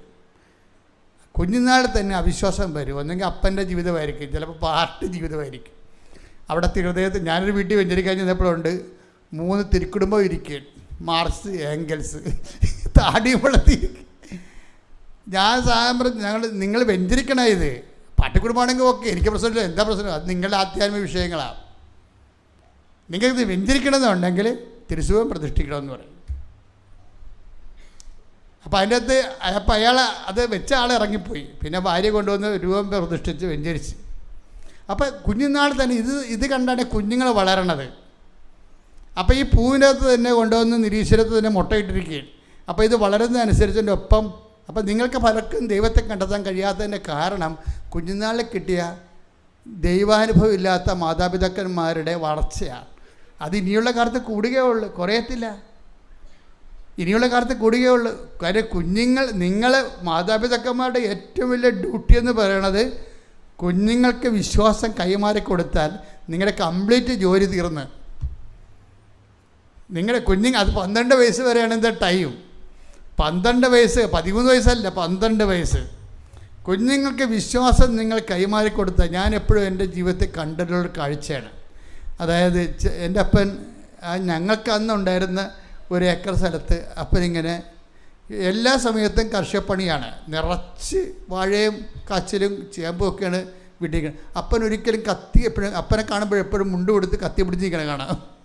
എന്ന് എപ്പോഴും ഇങ്ങനെ തിച്ചിക്കും ചെയ്യുകയും തടവെടുത്തും മണ്ണിട്ടും വെള്ളമിട്ടും പായൽ വാരി വെച്ച് ഇതിൻ്റെ കൂടെ തന്നെയാണ് ഇപ്പം എൻ്റെ നല്ല ഓർമ്മയുള്ള സമയത്തൊക്കെ. പക്ഷെ ചില സമയത്ത് അപ്പം 12 തിരി കത്തിക്കും 12 മണിക്ക്. അപ്പം 12 തിരി ഉച്ച 12 മണിക്ക് 12 തിരി കത്തിക്കുന്ന ഇടയിൽ 12 മണിക്ക് എന്നിട്ട് അപ്പനെയും ഒറ്റ മുണ്ട് കൊടുത്ത് വേർത്തൊലിച്ച് കൈയും പിടിച്ചിരിക്കണ കാണാം. എന്നിട്ട് അപ്പം വന്നിരുന്നിട്ട് കുറേ സമയം ഇരുന്നിട്ട് പ്രാർത്ഥിക്കണേ കാണാം. എന്നിട്ട് രാത്രി ആകുമ്പോൾ അമ്മയോടും അച്ഛനോടും ഞങ്ങളുടെ പിള്ളേരൊക്കെ ഇരിക്കുമ്പോൾ ആ വീട്ടിലെ കഥ പറയും. ഓരോ വിഷയം വരുമ്പോൾ, ഒരു എക്സ്ട്രാ വിഷയം വരുമ്പോൾ, ഇപ്പോൾ ജീവിതത്തിൻ്റെ ലോഡ് തന്നെത്താൻ എടുക്കാൻ പറ്റാതെ വരുമ്പോഴാണ് ഈ 12 തിരി കത്തിക്കണത്. എന്നിട്ട് 12 മണിക്ക് വേർത്തൊലിച്ച് മുട്ട നിൽക്കുന്നത് പ്രാർത്ഥിക്കണത്. അപ്പോൾ എക്സ്ട്രാ ഡ്യൂട്ടി വരുമ്പോൾ അപ്പം ചെയ്യണ പരിപാടിയാണത്. അപ്പോൾ ഇത് കണ്ടാണ് ഞാൻ വളർന്നത്. എന്നിട്ട് അപ്പൻ അതിനെ അതിജീവികളെ ഞാൻ കണ്ടിട്ടുണ്ട്. അപ്പനങ്ങനെ ആരോടും സംസാരിക്കുകയോ കൂടുതൽ സംസാരിക്കുകയോ ചെയ്യും. എപ്പോഴും ജോലിയും കുടുംബങ്ങളൊക്കെ ആയിട്ട് നടക്കുന്ന ആളാണ്. പക്ഷേ അപ്പൻ സംസാരിക്കണ ഈശോയോട് സംസാരിക്കുക, അമ്മയുമായിട്ട് അപ്പന് നല്ല ബന്ധമാണ്.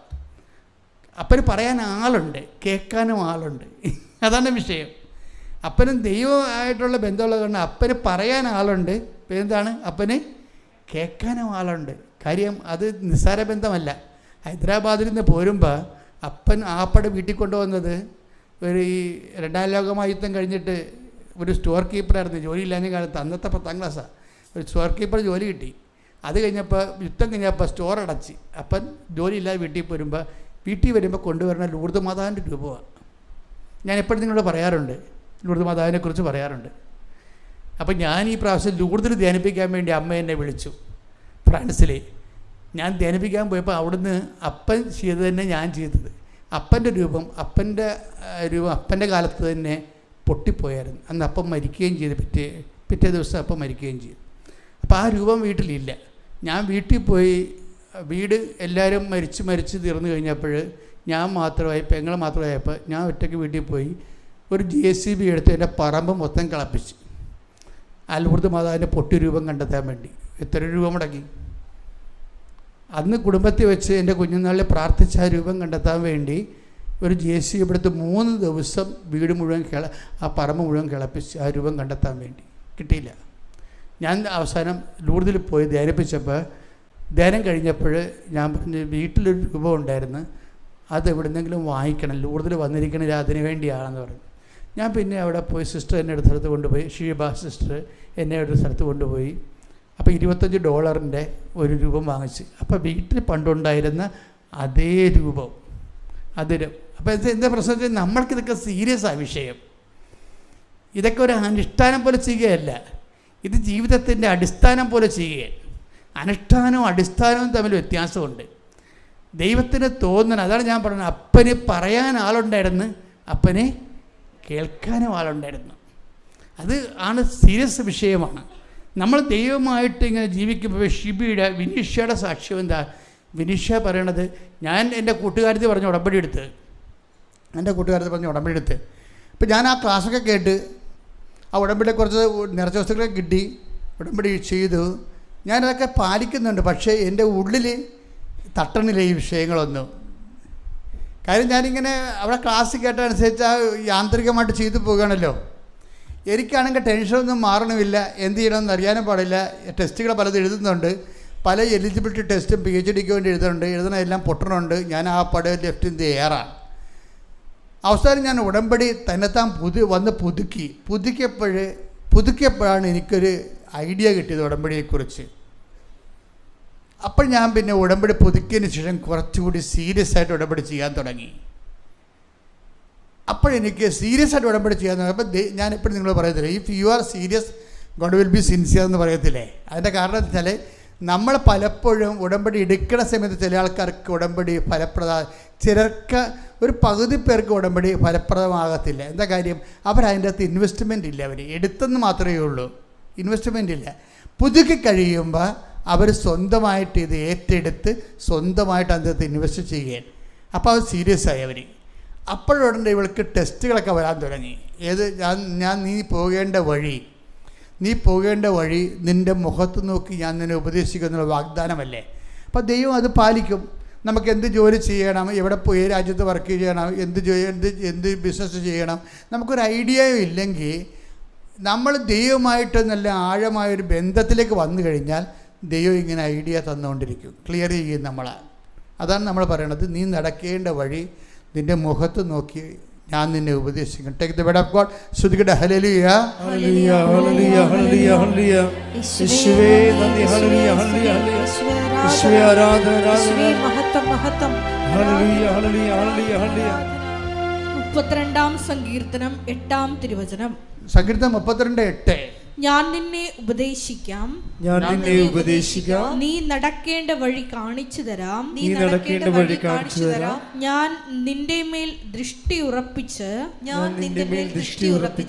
നിന്നെ ഉപദേശിക്കാം. അപ്പോൾ ഇത് ദൈവത്തിൻ്റെ വാഗ്ദാനങ്ങളിൽ ഒന്നാണ്. എന്താണ്? നമ്മൾ ഈ ജീവിതത്തിൽ പോകേണ്ട വഴി നമ്മളെ കാണിക്കും. പോകേണ്ട വഴിയെന്ന് വെച്ചാൽ ഓൾ സെലക്ഷൻസിന് ദൈവത്തിൻ്റെ സഹായം ഉണ്ടാകും. നിൻ്റെ ജീവിത പങ്കാളി സെലക്ട് ചെയ്യണതിന്, നിൻ്റെ കുഞ്ഞുങ്ങൾ ജനിക്കുന്ന. അതുകൊണ്ടാണ് കഴിഞ്ഞ ദിവസങ്ങളിലെ റിജു എന്നും പറഞ്ഞൊരു മോൻ സാക്ഷ്യം പറഞ്ഞു. റിജുവിൻ്റെ സാക്ഷ്യത്തിലുള്ള, അപ്പോൾ ഞാനിവിടെ നിൽക്കുന്നുണ്ടായിരുന്നു. റിജുവിൻ്റെ സാക്ഷ്യം എന്ന് പറയുന്നത്, റിജു അത് വലിയ സാക്ഷ്യമല്ല, പക്ഷേ അതിൻ്റെ പ്രോസസ്സിങ്ങിൽ അതൊരു പെക്യൂലിയർ സാക്ഷ്യമാണ്. ഉടമ്പടി പ്രോസസ്സിങ്ങിൻ്റെ കാര്യത്തിൽ അത് വലിയ മേജറായിട്ടുള്ള ഒരു വിഷയമല്ല. ഒരു വാഹന കച്ചവടക്കാരനാണ്. വാഹനം കച്ചവടം ചെയ്തതിൽ കൺസ്യൂമർ കോർട്ടിലൊരു കേസുണ്ടായി. വാഹനം വാങ്ങല്ലെങ്കിൽ കൺസ്യൂമർ കോർട്ടിൽ പുള്ളിക്ക് ഒരു 2,60,000 രൂപയുടെ നഷ്ടം വരുന്ന രീതിയിലുള്ള ഒരു പറ്റിപ്പ് പുള്ളിക്ക് കിട്ടി. പുള്ളി അത് കേസാക്കി, കൺസ്യൂമർ കോർട്ടിൽ കേസാക്കി കഴിഞ്ഞപ്പോൾ ഇയാൾ ഈ ആപ്പടെ 2,00,000 രൂപയാണ് ഇത് കിട്ടാൻ പോണത്. കിട്ടിയാൽ തന്നെ റീഇംബേഴ്സ്മെൻറ്റ് ചെയ്ത് കിട്ടാൻ വേണ്ടി 2,60,000 രൂപയേ ഉള്ളൂ. അപ്പോൾ വക്കീലിനെ വെച്ച് കഴിഞ്ഞാൽ വക്കീലിന് തന്നെ 2,00,000 രൂപ കൊടുക്കേണ്ടി വരും. അതുകൊണ്ട് പുള്ളി വക്കീലിനെ വെച്ചില്ല, പുള്ളി തന്നെ വാദിക്കാതെ തുടങ്ങി. വൈഫ് പറഞ്ഞ്, മാതാവാണ് വക്കീൽ, നിങ്ങൾ ഉടമ്പടി ഉപ്പും കൊണ്ട് കോടതിയിൽ പോയാൽ മതി എന്ന് പറഞ്ഞു. അതാണ് വൈഫ് ഗൈഡ് ചെയ്യണത്. അങ്ങനെയാണ്. എന്താണ്? നമുക്ക് വക്കീൽ വേണ്ട, നമുക്കിതിൽ നിന്ന് കോടതിയിൽ നിന്ന് കിട്ടിയാൽ പോലും 2,60,000 രൂപയെ കിട്ടത്തുള്ളൂ. അത് വക്കീൽ കൊണ്ടുപോയാൽ പിന്നെ നമ്മളെന്തിനാ കേസ് കൊടുക്കേണ്ട കാര്യമില്ലല്ലോ. അപ്പോൾ അതുകൊണ്ട് മാതാവാണ് നമ്മുടെ വക്കീൽ, മാതാവ് കോടതി വന്നോളൂ, നീ ഉപ്പും കൊണ്ട് പോയാൽ മതി എന്ന് പറഞ്ഞു. അപ്പോൾ ഉപ്പും കൊണ്ട് ഇയാൾ പോവുകയാണ്. അപ്പോൾ രുചിനൊരു ഗുണം ഇതാണ്, അയാൾ ചെറുപ്പക്കാരനാണ്, വൈഫ് പറയണത് അനുസരിച്ച് ആ ഉപ്പും കൊണ്ട് പോവുകയാണ്. വിശ്വാസപ്രമാണം ചൊല്ലി ഉപ്പും കൊണ്ട് പോകുമ്പോൾ എന്താ പ്രശ്നം? അതായത് ആ ഉപ്പ് എന്ന് പറഞ്ഞാൽ എന്താണ്? ഉടമ്പടി വിശ്വസ്തതയുടെ അടയാളമാണ്. ഉപ്പെന്ന് പറഞ്ഞാൽ എന്താണ്? നിങ്ങളുടെ ഇരിക്കുന്ന ഉപ്പെന്ന് പറഞ്ഞാൽ ഉപ്പല്ലത്. ദൈവം നിങ്ങൾക്ക് ആ ജോസപ്പച്ചൻ ഉപ്പ് വെഞ്ചരിച്ച് തന്നെ, അങ്ങനെ പലയിടത്തും ഉപ്പ് വെഞ്ചരിച്ച് കൊടുക്കുന്നുണ്ട്. അതല്ല ഉപ്പ്, ഉടമ്പടിയിലെ ഉപ്പ് നമ്മുടെ വിശ്വസ്തതയുടെ അടയാളമാണ്. ശ്രുതിക്കട്ടെ മക്കളെ, ശ്രുതിക്കട്ടെ. ഹല്ലേലൂയ ഹല്ലേലൂയ ഹല്ലേലൂയ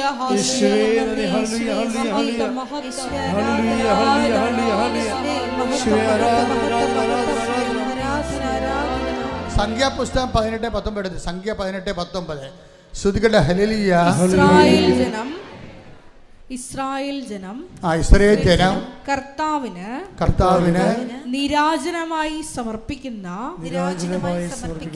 വിശുദ്ധ കാഴ്ചകളെല്ലാം നിനക്കും പുത്രന്മാർക്കും പുത്രിമാർക്കും ശാശ്വത അവകാശമായി ഞാൻ നൽകുന്നു. കർത്താവിന്റെ സന്നിധിയിൽ നിനക്കും സന്തതികൾക്കും ഇത് എന്നേക്കും നിലനിൽക്കുന്ന അലംഘനീയമായ ഉടമ്പടിയായിരിക്കും. അപ്പൊ ഉടമ്പടി ഉപ്പ് നീരാജനം എന്ന് വെച്ച് കഴിഞ്ഞാൽ ലവണ ഉടമ്പടി, ഉപ്പ് തളിച്ചതെന്ന് അർത്ഥം. അതിൻ്റെ അർത്ഥം ഉപ്പ് തളിച്ചതിൻ്റെ ഉദ്ദേശം എന്താണ്? നിനക്കും ദൈവത്തിനും തമ്മിൽ ഇത് ശാശ്വതമായ ഉടമ്പടിയായിരിക്കും. അതായത് വിശ്വസ്തതയാണ് അവിടുത്തെ സബ്ജക്റ്റ്.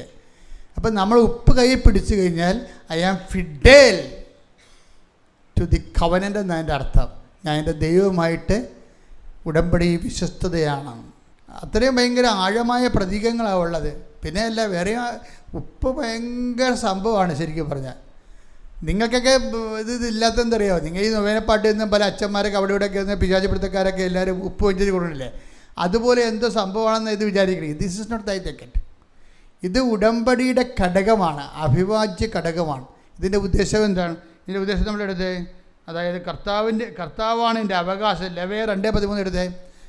ലേവ്യർ 2:13. ലേവ്യർ 2:13. ലേവ്യർ 2:13. ധാന്യബലിയിൽ നിന്ന് നിന്റെ ദൈവത്തിന്റെ ഉടമ്പടിയുടെ ഉപ്പ് നീക്കിക്കളയരുത്. എല്ലാ ധാന്യബലിയോടും കൂടെ ഉപ്പ് സമർപ്പിക്കണം. അപ്പം എന്താ വിഷയം എന്ന് വെച്ച് കഴിഞ്ഞാൽ, ധാന്യബലികളുടെ കൂടെ ഉപ്പ് സമർപ്പിക്കുമ്പോൾ അത് നമ്മുടെ വിശ്വാസത്തെയും വിശ്വസ്തതയുടെയും സമർപ്പണമാണ് അവിടെ വരുന്നത്. 18:20 എടുത്ത് ശ്രുതികട്ടെ ഹല്ലേലൂയ.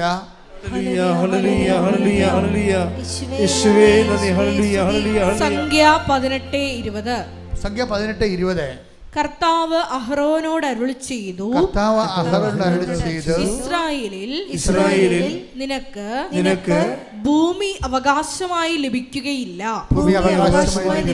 അവരെ പോലെ നിനക്ക് ഓഹരിയും ഉണ്ടായിരിക്കുകയില്ല. ഞാനാണ് നിന്റെ അവകാശവും ഓഹരിയും. ഇതിന്റെ വിഷയം എന്ന് പറയണത്, ഈ അഹ്റോൻ ലേവ്യ പുരോഹിതനാണ്. ലേവയർ എന്ന് പറയുന്ന ഒരു ഗോത്രമാണ്. മോസസ് 12 വാഗ്ദാന നാട് പ്രാപിച്ചതിന് ശേഷം മോസസ് ഇവർക്ക് വാഗ്ദാന നാട് പ്രാപിക്കാൻ മോസസ് ഇല്ലായിരുന്നു. അതിന് മുമ്പ് തന്നെ പ്രാപിക്കുമെന്നായപ്പോൾ ഇവർക്കിത് വിഭജിച്ച് കൊടുക്കുന്നുണ്ട്. ജോഷുവാണ് അത് എക്സിക്യൂട്ട് ചെയ്യണത്. അപ്പോൾ അങ്ങനെ എക്സിക്യൂട്ട് ചെയ്യുമ്പോൾ മനാസയ്ക്കും ബെഞ്ചമിൻ ഗോത്രത്തിനും യൂദയ ഗോത്രത്തിനുമൊക്കെ പ്രത്യേകം ലാൻഡ് കൊടുക്കും. പക്ഷേ ഇവർക്ക് ലേവ്യർക്ക് കൊടുക്കത്തില്ല. ലേവ്യ ആരാണ്?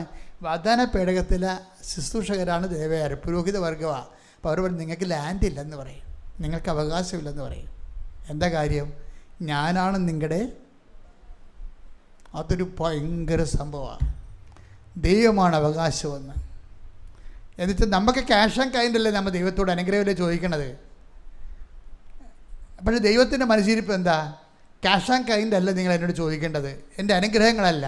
നിങ്ങൾ എന്താ ചോദിക്കേണ്ടത്? എന്നെ ചോദിക്കണമെന്ന്. ഞാനാണ് നിങ്ങളുടെ അവകാശമെന്ന്. അതിൻ്റെ കാര്യം ഈ ഉപ്പ് തളിച്ചിട്ടുള്ളത് ലേവ്യ പുരോഹിതന്മാരുടെ അവിടെ കാടിനെ ബലിയർപ്പിക്കുമ്പോഴൊക്കെ, കാളകളെ ബലിയർപ്പിക്കുമ്പോൾ തുടകളിലൊക്കെ നെഞ്ചും ഭാഗത്തൊക്കെ ഉപ്പ് തളിക്കും. ആ ഉപ്പ് തളിച്ചത് ആരാണ്? ദൈവത്തിൻ്റെതാണ്. അത് അഹ്റോനും ഉള്ളതാണ്. അവരതുകൊണ്ട് ജീവിക്കണം. പിന്നെ ദേവാലയത്തിൻ്റെ ഓഹരി കൊണ്ട് ജീവിക്കണം. ദേവാലയത്തിൻ്റെ ഓഹരി കൊണ്ടാണ് ഈ അഹ്റോനും കുടുംബവും ലേവ്യ ഗോത്രങ്ങളും ജീവിക്കേണ്ടത്, പുരോഹിത ജോലി ചെയ്തുകൊണ്ട്. അവരുടെ ഓഹരി ആരാണ്?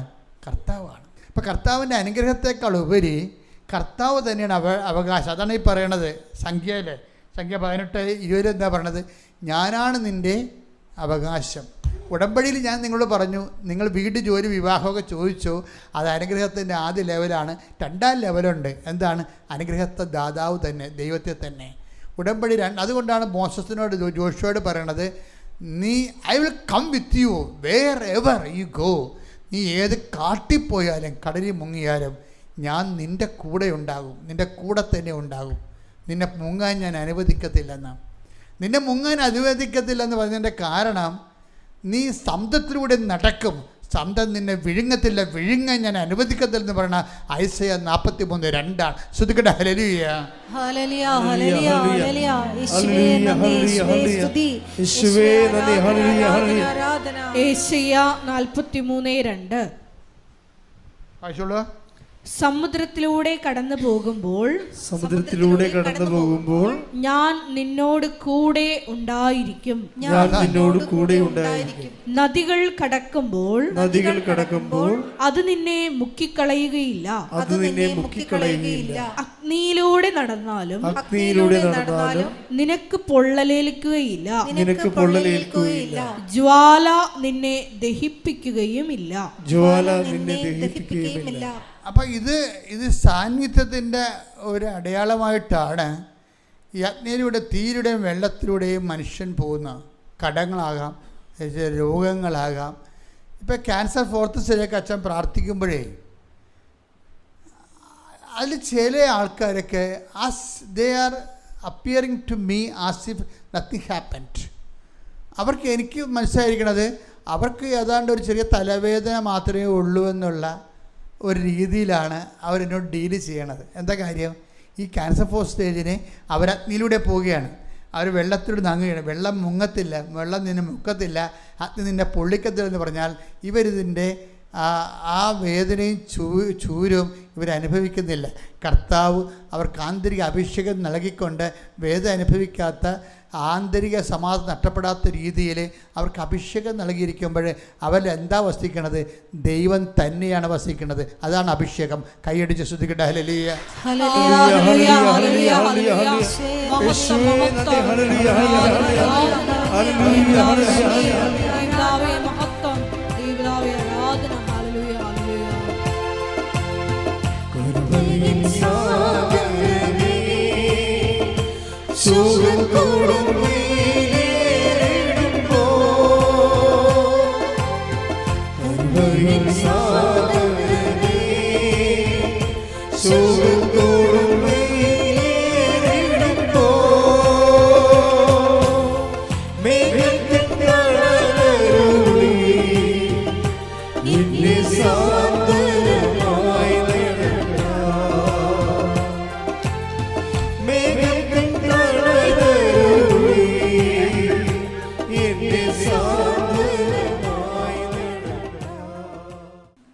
അഭിഷേകത്തെ സഹായിക്കുന്ന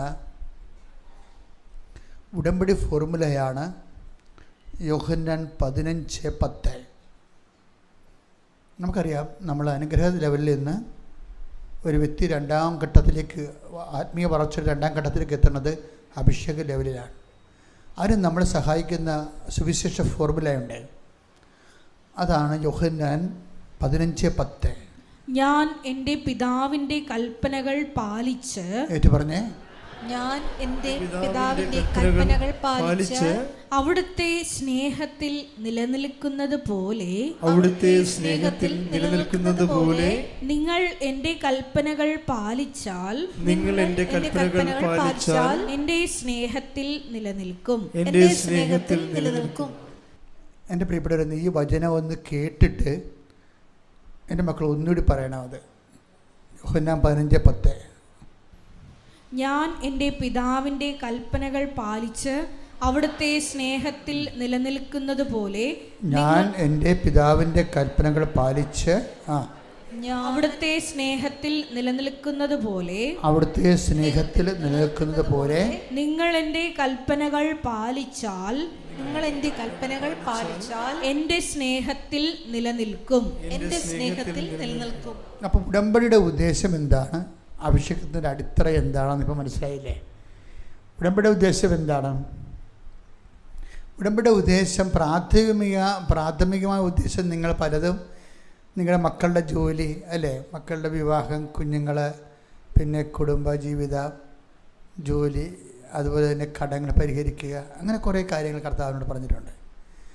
ആ വിഷയത്തിനെല്ലാം സമാധാനം ഉണ്ടാകുന്നതിനും ഉടമ്പടി തന്നെയാണ് പരിഹാര മാർഗമെന്ന് നമ്മൾ ആദ്യം വായിച്ചു കേട്ടു.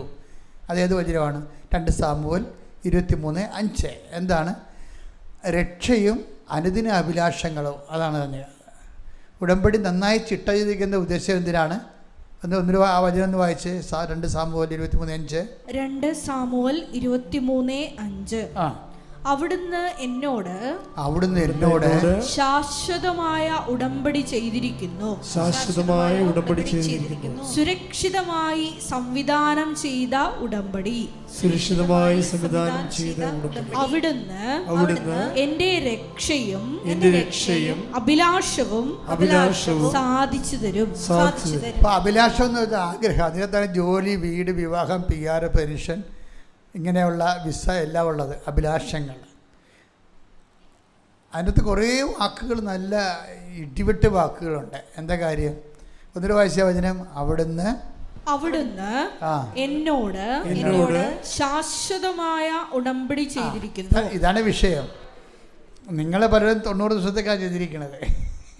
ദൈവം ആ 90 ദിവസം എന്ന് പറഞ്ഞാൽ ദൈവം അങ്ങനെയല്ല കാണുന്നത്. ദൈവം എന്താ? ദൈവത്തോട് നമുക്ക് 90 ദിവസം ഉടമ്പടി ചെയ്യാൻ പറ്റത്തില്ല. നമുക്ക് നോൻപ് കാലം പോലെ ഒരു പ്രത്യേക കാലം ആചരിക്കാം. പക്ഷെ ഉടമ്പടി ദൈവം കാണുന്നത് എന്താണ്? ശാശ്വതമായിട്ടാണ്. കാര്യം ദൈവം നമ്മളെപ്പോലെ എഴുതാത്ത വെച്ച് മരിച്ചു പോണ ആളല്ല. അപ്പം ദൈവത്തിൻ്റെ ഭാഗത്തു നിന്ന് ഉടമ്പടി ശാശ്വതമാണ്. അതുകൊണ്ട് അത് ശാശ്വതമാണെന്ന് പറയാൻ വേണ്ടി ദൈവം പറഞ്ഞിരിക്കുന്ന വേറെ വാക്കുണ്ട്. എന്താണ്? നിങ്ങളിനി കുറച്ച് കഴിഞ്ഞാൽ ഉഴപ്പമായിരിക്കും. പക്ഷെ എന്നാലും നിങ്ങൾ അവിശ്വസ്തരായിരുന്നാലും ഞാൻ ആ വചനം ഒന്ന് വായിച്ചേ. ശ്രദ്ധിക്കട്ടെ. ഹല്ലേലൂയ, ഹല്ലേലൂയ, ഹല്ലേലൂയ, ഹല്ലേലൂയ, ഹല്ലേലൂയ. യേശുവേ നന്ദി. ഹല്ലേലൂയ, ഹല്ലേലൂയ. യേശുവേ ആരാധന, ആരാധന, ആരാധന. യേശുവേ മഹത്വം, മഹത്വം, മഹത്വം, മഹത്വം, മഹത്വം. ഹല്ലേലൂയ, ഹല്ലേലൂയ.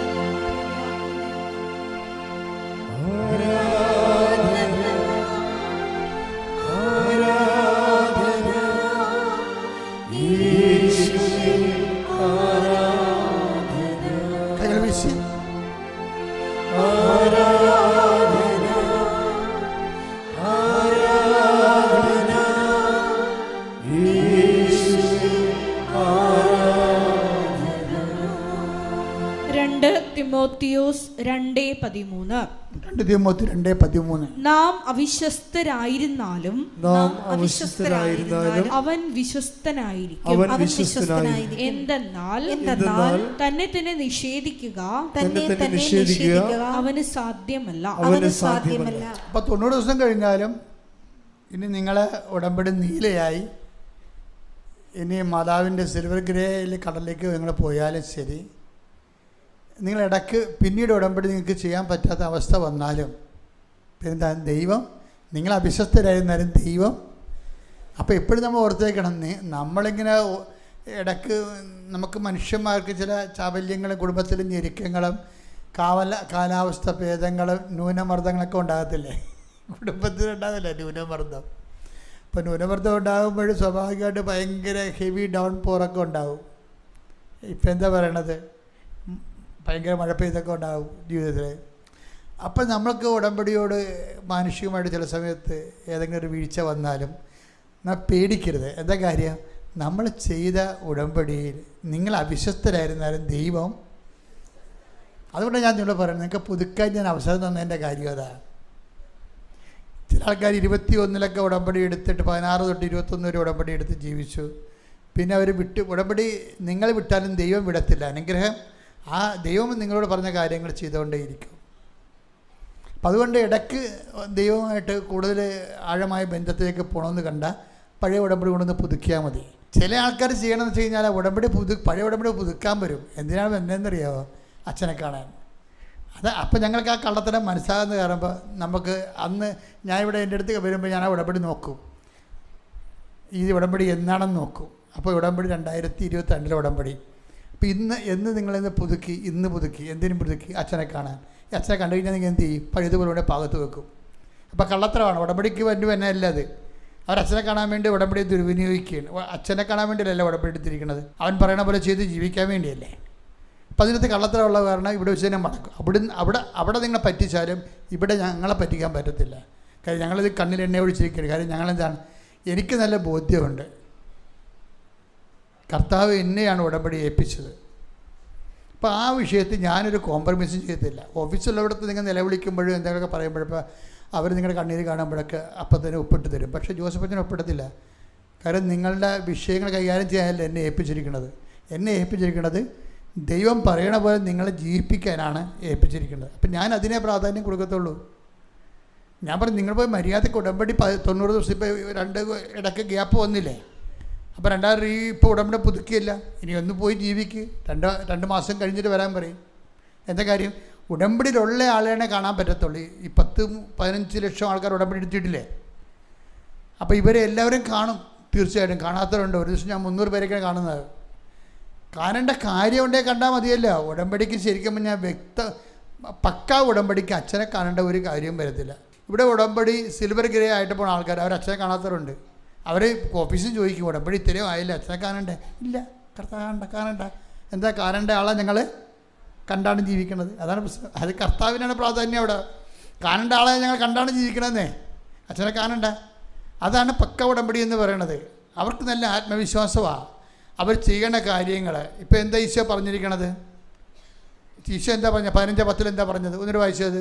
യോഹന്നാൻ 15:10. യോഹന്നാൻ 15:10. ഞാൻ എൻ്റെ പിതാവിൻ്റെ കൽപ്പനകൾ പാലിച്ച് എന്ന് പറഞ്ഞേ, ഞാൻ എൻ്റെ പിതാവിൻ്റെ കൽപ്പനകൾ പാലിച്ച് അവിടുത്തെ സ്നേഹത്തിൽ നിലനിൽക്കുന്നത് പോലെ നിങ്ങൾ എൻ്റെ കൽപ്പനകൾ പാലിച്ചാൽ എൻ്റെ സ്നേഹത്തിൽ നിലനിൽക്കും. അപ്പം ഉടമ്പടി എന്ന് പറഞ്ഞാൽ എന്താണ്? അവൻ പറയണത് പോലെ ചെയ്യുക എന്ന് വെച്ച് കഴിഞ്ഞാൽ അവൻ്റെ കൽപ്പനകൾ പാലിച്ച് ജീവിക്കുക. ഈ അവൻ്റെ കൽപ്പനകൾ പാലിച്ച് ജീവിക്കുന്നതാണ് ഉടമ്പടി ജീവിതം എന്ന് പറയണത്, അല്ലേ?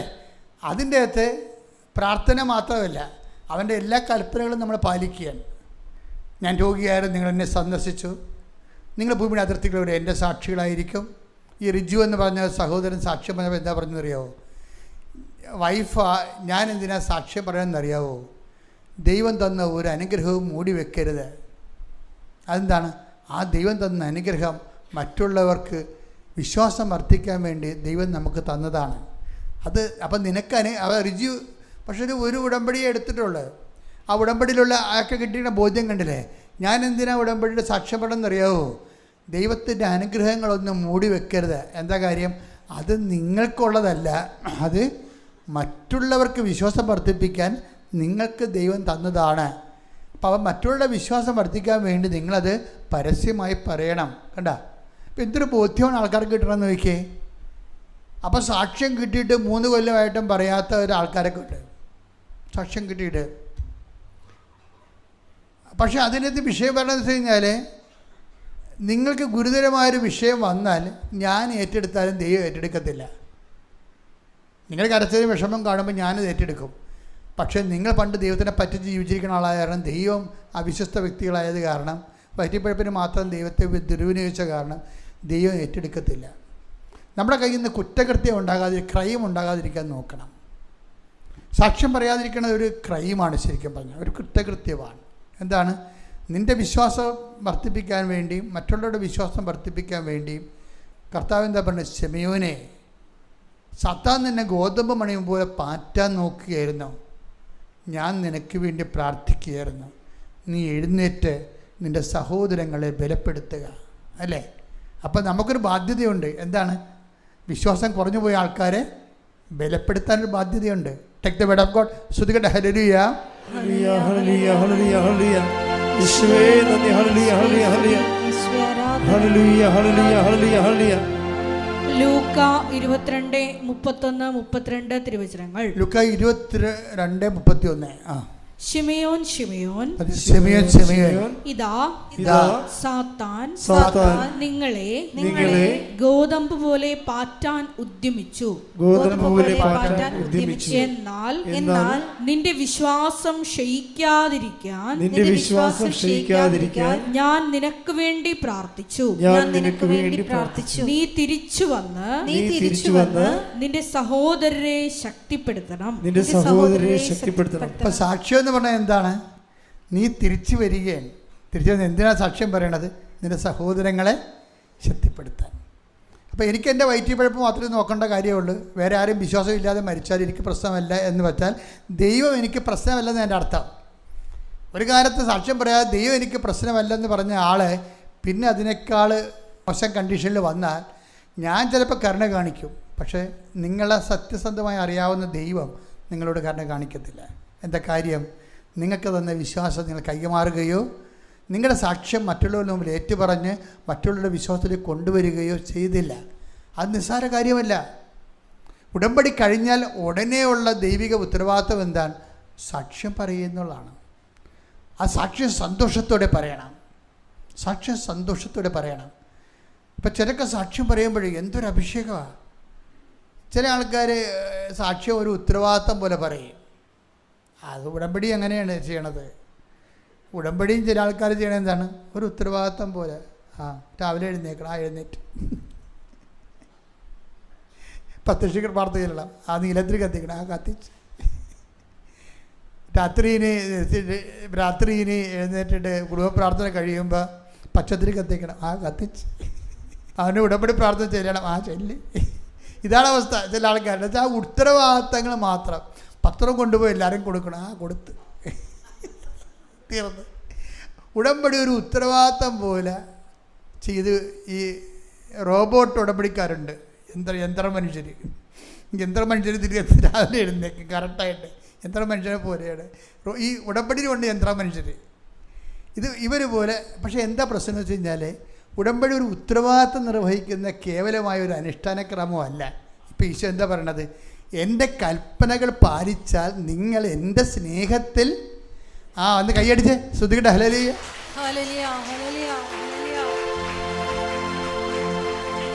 അതാണ് എൻ്റെ പ്രശ്നം. നമ്മൾ എന്തിനാണ് ഇതൊക്കെ ചെയ്യണത്? നമ്മൾ എന്തിനാണ് ഈ കാരുണ്യ പ്രവർത്തികളും പ്രേക്ഷിത പ്രവർത്തനങ്ങളൊക്കെ ചെയ്യണത്? അതിൻ്റെ ഒറ്റ ലക്ഷ്യം മാത്രമേ ഉള്ളൂ. ഉടമ്പടി ഉത്തരവാദിത്വം നിർവഹിക്കുകയല്ല. പിന്നെന്താ ഉദ്ദേശം? എൻ്റെ സ്നേഹത്തിൽ നിലനിൽക്കുക. അതാ 15:10 മറന്നു പോകരുത്. ഇതിൻ്റെ ആത്മാവായൊരു വേടാണത്. എന്താണ്? നിങ്ങൾ എൻ്റെ കൽപ്പനകൾ പാലിച്ചാൽ, രോഗികളെ ശുശ്രൂഷിക്കുകയും കർത്താവിനെ അറിയാത്ത അറിയിക്കുകയും ചെയ്താൽ എന്ത് സംഭവിക്കും? നിങ്ങൾ എൻ്റെ സ്നേഹത്തിൽ നിലനിൽക്കും. നിങ്ങൾ എൻ്റെ സ്നേഹത്തിൽ നിലനിന്നാലുള്ള ഗുണം എന്താ? നിങ്ങൾ എൻ്റെ സ്നേഹത്തിൽ നിലനിന്നാലെന്താ ഗുണം എന്താ? നിങ്ങൾക്ക് ഇഷ്ടമുള്ളത് ചോദിക്കാം, നിങ്ങൾക്ക് ലഭിക്കും. അതാണ് ഉടമ്പടിയുടെ, അതാണ് അതിൻ്റെ link. Take the bread of God. ശ്രുതികട്ടെ. ഹല്ലേലൂയ. യോഹന്നാൻ 15:7. അപ്പോൾ ഈ യോഹന്നാൻ 15:10 അതിൻ്റെ വേര് കിടക്കുന്നത് ഇവിടെ 15:7 എന്ന് വായിച്ചേ. നിങ്ങൾ എന്നിൽ വസിക്കുകയും നിങ്ങൾ എന്നിൽ വസിക്കുകയും എൻ്റെ വാക്കുകൾ നിങ്ങളിൽ നിലനിൽക്കുകയും ചെയ്യുന്നെങ്കിൽ ഇഷ്ടമുള്ളത് ചോദിച്ചു കൊള്ളുക, നിങ്ങൾക്ക് ലഭിക്കും. അപ്പോൾ ഈ സ്നേഹത്തിൽ വസിക്കുമെന്ന് പറഞ്ഞില്ലേ? ഞാൻ എൻ്റെ പിതാവിൻ്റെ കൽപ്പന പാലിച്ച് അവിടുത്തെ സ്നേഹത്തെ വസിക്കുന്ന പോലെ എൻ്റെ കൽപ്പനകൾ പാലിച്ചാൽ നിങ്ങൾ എൻ്റെ സ്നേഹത്തെ വസിക്കും. അതായത് 15:10. നിങ്ങൾ എൻ്റെ സ്നേഹത്തിൽ വസിച്ചാൽ എന്ത് സംഭവിക്കും? നിങ്ങൾക്ക് ഇഷ്ടമുള്ളത് ചോദിക്കാം, അത് നിങ്ങൾക്ക് ലഭിക്കും. അതാണ് ലിങ്ക് എന്ന് പറഞ്ഞാൽ. അതാണ്. അപ്പോൾ 15:10 എന്ന് പറയണത് അതിൻ്റെ ലിങ്ക്, അതിൻ്റെ വേരുള്ളത് 15:7 ഉള്ളത്. അപ്പോൾ എന്തിനാണ് ഉടമ്പടി എടുക്കണത്? ദൈവത്തിൻ്റെ സ്നേഹത്തിൽ വസിക്കാൻ വേണ്ടിയാണ്. അതിൻ്റെ വിഷയം എന്ന് വെച്ചാൽ സ്നേഹത്തെ വസിക്കുമ്പോൾ ഒരു പ്രശ്നം വെച്ചാൽ അതിന് ഗ്യാപ്പ് വരാതിരിക്കാൻ നോക്കണം. അതിന് ഗ്യാപ്പ് വരാതിരിക്കണേ. 15:16 എന്ന് വായിച്ചേ. യോഹന്നാൻ 15:16. നിങ്ങൾ എന്നെ തിരഞ്ഞെടുക്കുകയല്ല, ഞാൻ നിങ്ങളെ തിരഞ്ഞെടുക്കുകയാണ് ചെയ്തത്. നിങ്ങൾ പോയി ഫലം പുറപ്പെടുവിക്കുന്നതിനും നിങ്ങളുടെ ഫലം നിലനിൽക്കുന്നതിനും വേണ്ടി ഞാൻ നിങ്ങളെ നിയോഗിച്ചിരിക്കുന്നു. തന്മൂലം നിങ്ങൾ എന്റെ നാമത്തിൽ പിതാവിനോട് ചോദിക്കുന്നത് എന്തും അവിടുന്ന് നിങ്ങൾക്ക് നൽകും. ഇവിടെ ഒരു വിഷയം മനസ്സിലായത് നിങ്ങൾക്ക്? ഈ 15:10 15:16 തമ്മിൽ ലിങ്കാണ്. 15:10 എന്താ പറയണത്? ഞാൻ എൻ്റെ പിതാവിൻ്റെ കൽപ്പന പാലിച്ച് അവിടുത്തെ സ്നേഹത്തിൽ നിൽക്കുന്ന പോലെ എൻ്റെ കൽപ്പന പാലിച്ചാൽ നിങ്ങൾ എൻ്റെ സ്നേഹത്തിൽ നിലനിൽക്കും. അങ്ങനെ നിങ്ങൾ എൻ്റെ സ്നേഹത്തിൽ നിലനിന്നാൽ 15:7 പറയണത് നിങ്ങൾക്ക് ഇഷ്ടമുള്ള ചോദിക്കാം. പക്ഷെ 15:16 എന്താ പറയണത്? ആ 15:16 ഒന്നിട്ട് വായിച്ചേ.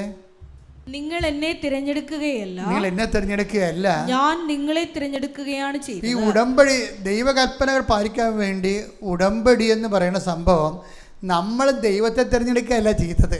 നിങ്ങൾ ആലപ്പുഴ വന്ന് കഴിഞ്ഞ ദിവസങ്ങളിൽ ഒരു വയനാടിൻ്റെ ഉൾവനങ്ങളിൽ നിന്നൊരു ആദിവാസി സഹോദരൻ വന്ന് സാക്ഷ്യം പറഞ്ഞു വിടാം.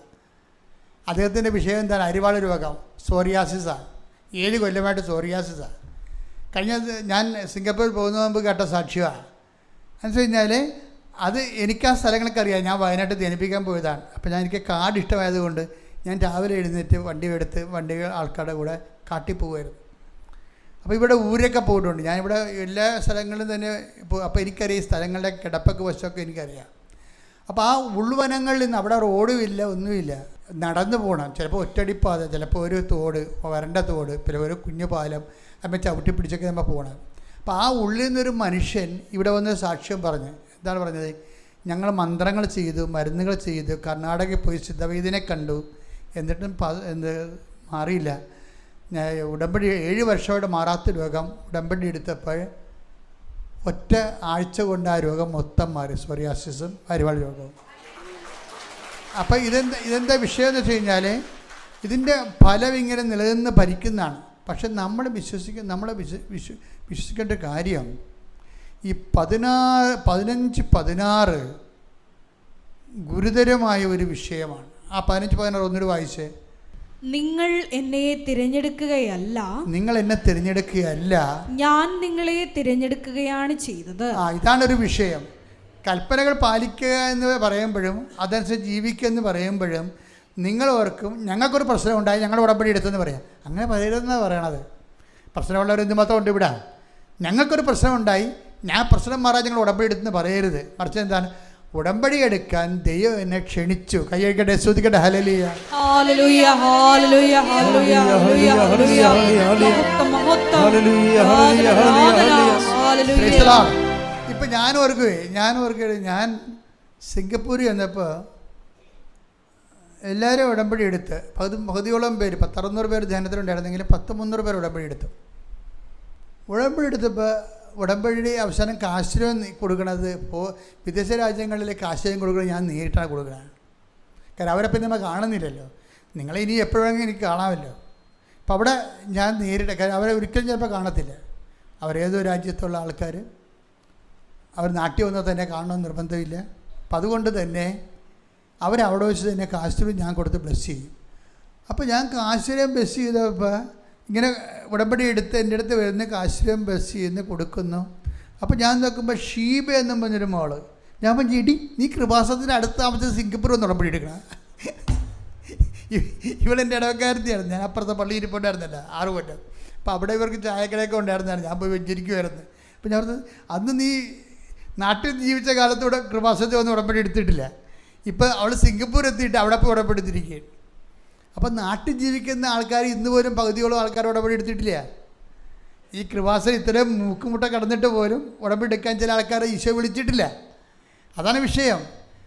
ഈ കോരവനത്തിൽ കിടക്കുന്ന ആദിവാസിയെ കർത്താവ് വിളിച്ചുകൊണ്ട് വന്ന് സാക്ഷ്യം പറയിപ്പിച്ചു.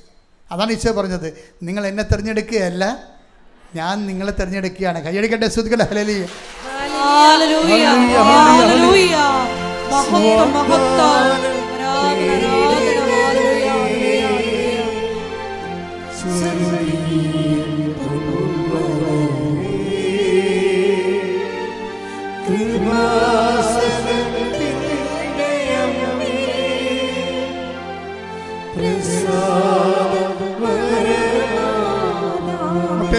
മുട്ടനിക്കുക വാഗ്ദാന പേടകമേ, സ്തുതിക്കട്ടെ. ഹല്ലേലൂയ.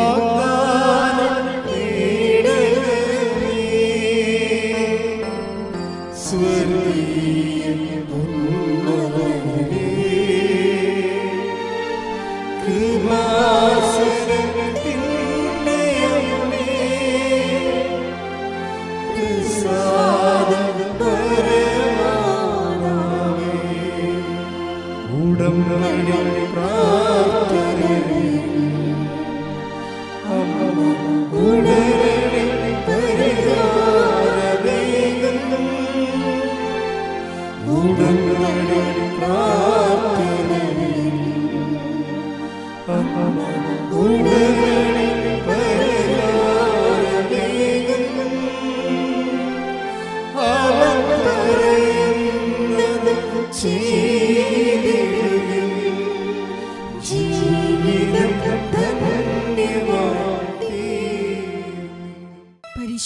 പരമാ ദിവ്യ കാരുണ്യത്തിന് നേരവും ആരാധനയും സ്തുതിയും പുകഴ്ചയും ഉണ്ടായിരിക്കട്ടെ. പരിശുദ്ധ പരമാ ദിവ്യ കാരുണ്യത്തിന് നേരവും ആരാധനയും സ്തുതിയും പുകഴ്ചയും ഉണ്ടായിരിക്കട്ടെ. പരിശുദ്ധ പരമാ ദിവ്യ കാരുണ്യത്തിന് നേരവും ആരാധനയും സ്തുതിയും പുകഴ്ചയും ഉണ്ടായിരിക്കട്ടെ. നമുക്കെല്ലാവർക്കും കൃപാസനം മരിയൻ പ്രത്യക്ഷീകരണ മധ്യസ്ഥ പ്രാർത്ഥന ഏറ്റുചൊല്ലി പ്രാർത്ഥിക്കാം. അമ്മേ പരിശുദ്ധ അമ്മേ, അമ്മേ പരിശുദ്ധ അമ്മേ, ദൈവമാതാവേ, ദൈവമാതാവേ, കൃപാസനത്തിലൂടെ ഞങ്ങൾക്കും ഞങ്ങളുടെ ദേശത്തിനും അമ്മ മധ്യസ്ഥം തേടി തന്ന എല്ലാ അനുഗ്രഹങ്ങൾക്കും കൃപകൾക്കും ഞങ്ങളിപ്പോൾ ഹൃദയം നിറഞ്ഞ നന്ദി പറയുന്നു. സ്തുതിച്ചു പ്രാർത്ഥിക്കാം. Hallelujah, hallelujah. നാളിതുവരെ ഞങ്ങൾക്ക് ലഭിച്ച എല്ലാ കൃപകൾക്കും അനുഗ്രഹങ്ങൾക്കും നന്ദി പറയുന്നു. ഹല്ലേലൂയ, ഹല്ലേലൂയ. മഹത്വം, മഹത്വം. ദൈവപിതാവേ നന്ദി, ദൈവപിതാവേ മഹത്വം, ദൈവപിതാവേ ആരാധന. ഹല്ലേലൂയ.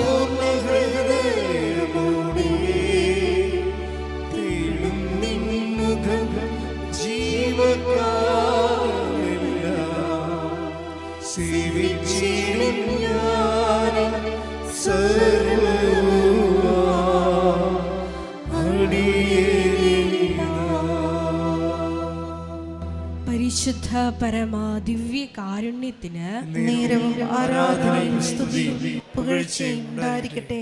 പരിശുദ്ധ പരമാ ദിവ്യ കാരുണ്യത്തിന് നേരവും ആരാധനയും സ്തുതിയും പുകഴ്ചയും ഉണ്ടായിരിക്കട്ടെ. പരിശുദ്ധ പരമാ ദിവ്യ കാരുണ്യത്തിന് നേരവും ആരാധനയും സ്തുതിയും പുകഴ്ചയും ഉണ്ടായിരിക്കട്ടെ. അമ്മേ പരിശുദ്ധ അമ്മേ, അമ്മേ പരിശുദ്ധ അമ്മേ, ദൈവമാതാവേ, ദൈവമാതാവേ, 2004 ഡിസംബർ 7-ാം തീയതി 2004 ഡിസംബർ 7-ാം തീയതി ഉച്ചകഴിഞ്ഞ് 2:30 ഉച്ചകഴിഞ്ഞ് 2:30 കൃപാസനത്തിൽ സംഭവിച്ച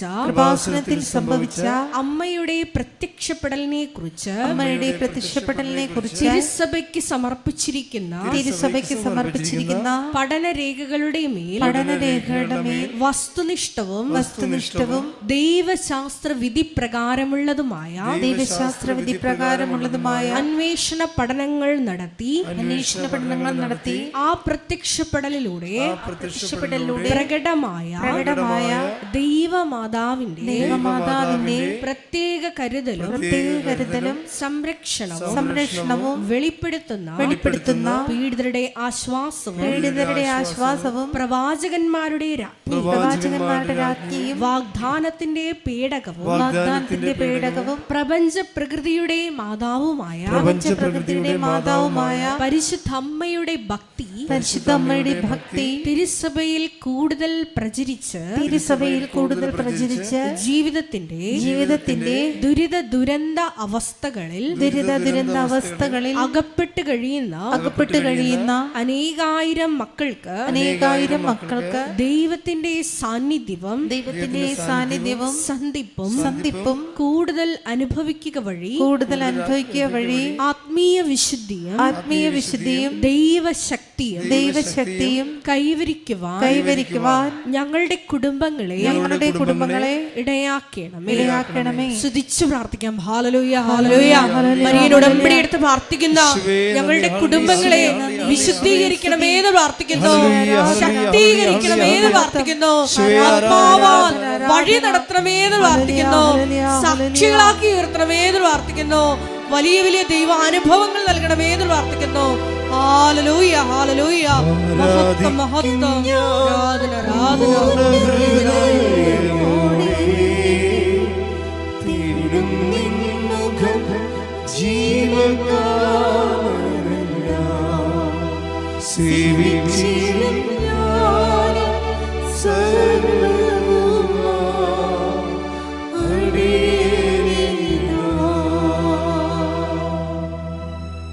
പരിശുദ്ധ പരമാ ദിവ്യ കാരുണ്യത്തിന് നേരവും ആരാധനയും സ്തുതിയും പുകഴ്ചയും ഉണ്ടായിരിക്കട്ടെ. പരിശുദ്ധ പരമാ ദിവ്യ കാരുണ്യത്തിന് നേരവും ആരാധനയും സ്തുതിയും പുകഴ്ചയും ഉണ്ടായിരിക്കട്ടെ.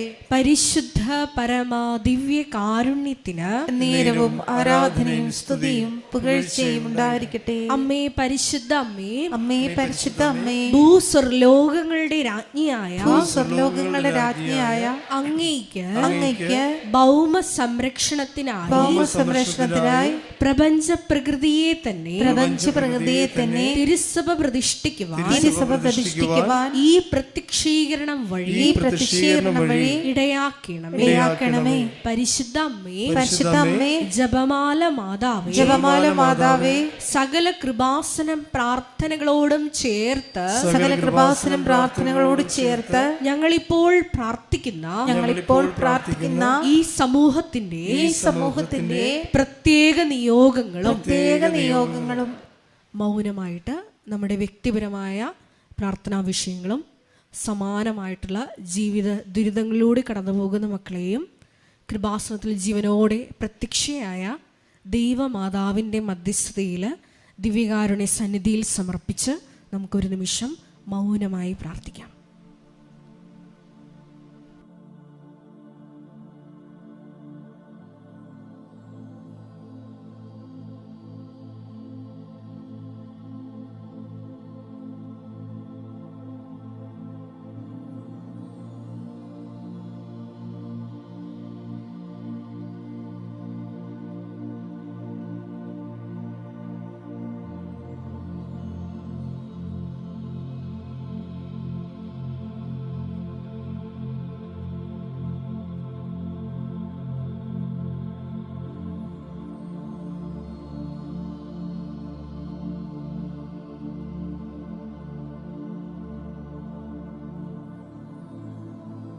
അമ്മയുടെ പ്രത്യക്ഷീകരണത്തിന്റെ ഈ അനുഗ്രഹവേളയിൽ ഞങ്ങൾക്ക് സാധിച്ചു തരുവാൻ കനിയണമേ. ആമേൻ. സ്തുതിച്ചു പ്രാർത്ഥിക്കാം. ഹല്ലേലൂയ, ഹല്ലേലൂയ, ഹല്ലേലൂയ, ഹല്ലേലൂയ. മഹത്വം, ദൈവമേ ആരാധന. ഹല്ലേലൂയ, ഹല്ലേലൂയ.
പാടുക, എല്ലാവരും പാടുക.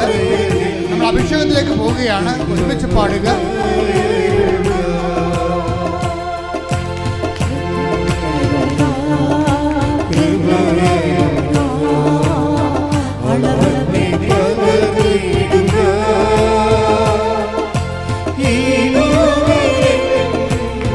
യാത്രയിൽ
ആലമ്പലത്തോടെ ഭാഷാപരത്തെ ശ്രദ്ധിക്കട്ടെ, ശ്രദ്ധിക്കട്ടെ, ശ്രദ്ധിക്കട്ടെ.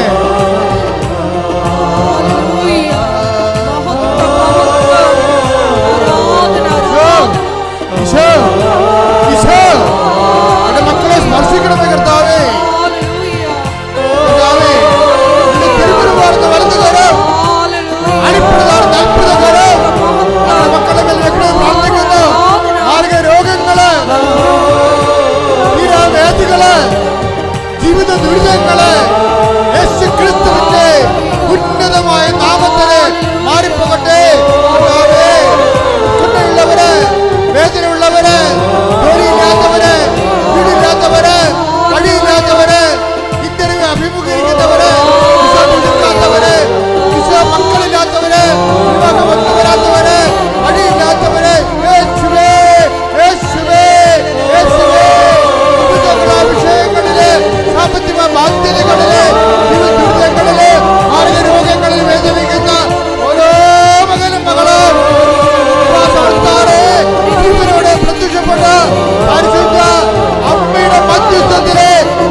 ആരാധനയും സ്തുതിയും പുകഴ്ചയും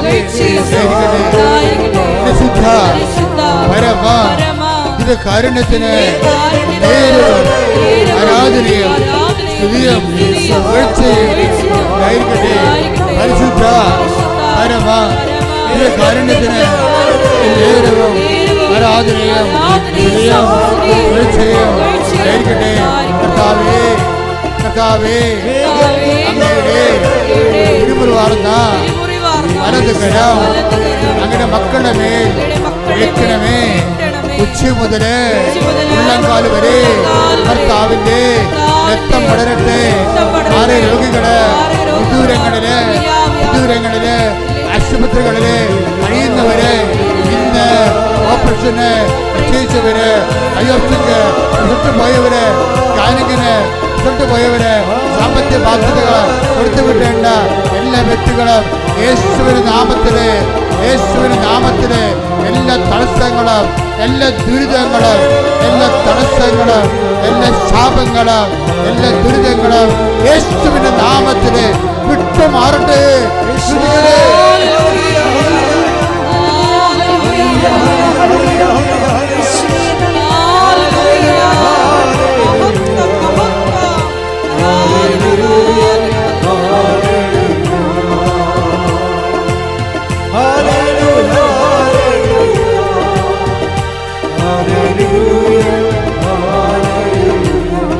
ആലമനത്തോടെ പതുക്കെ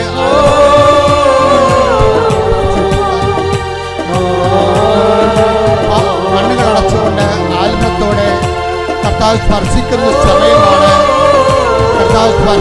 സമയമാണ്. അഭിഷേകം കൊള്ളുന്ന സമയമാണ്. ദൈവത്തിന് അഭിഷേകം എടുക്കുന്ന സമയമാണ്. ആന്തരികത ദോഷയുടെ ദൈവം പറഞ്ഞ ശക്തനും ധീരനുമായിരിക്കുക. ഞാൻ നീ പോകുന്നിടത്തില്ല, നിന്റെ കൂടെ ഞാൻ ഉണ്ടായിരിക്കും. ധൈര്യം കൊണ്ട് അങ്ങയുടെ മക്കളെ അഭിഷേകം ചെയ്യുന്നതിന് നന്ദി പറയുന്നു. ശക്തി കൊണ്ട് അങ്ങയുടെ മക്കളെ അഭിഷേകം ചെയ്യുന്നതിന് നന്ദി പറയുന്നു.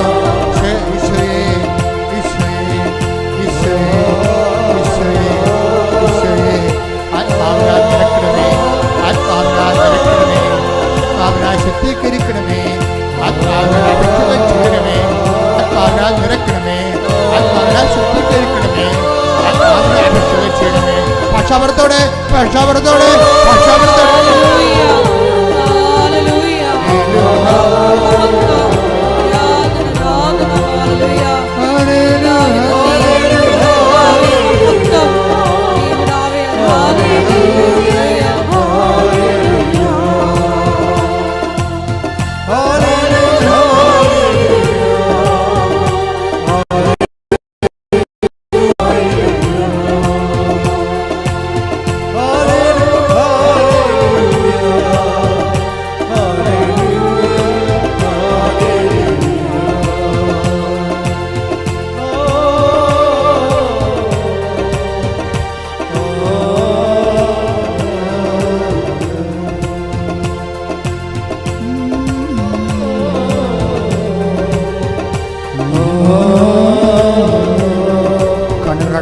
കർത്താവിനെ അനുഭവിക്കട്ടെ. കർത്താവ് നിങ്ങളുടെ അഭിഷേകത്തിനായി നന്ദി പറയട്ടെ. കർത്താവ് നിങ്ങളുടെ ശക്തിക്കായി നന്ദി പറയട്ടെ. കർത്താവ് നിങ്ങളുടെ ധൈര്യത്തിന് നന്ദി പറയട്ടെ. യോശുവയെ ശക്തിപ്പെടുത്തിയ പോലെ, മോസസിനെ ശക്തിപ്പെടുത്തിയ പോലെ കർത്താവ് നിന്നെ ശക്തിപ്പെടുത്തിയ സമയമാണ്. ധൈര്യത്തിൻ്റെ അഭിഷേകത്തിനായി, ശക്തിയുടെ അഭിഷേകത്തിനായി ഹൃദയം നിറഞ്ഞ് നമുക്ക് നന്ദി പറയാം.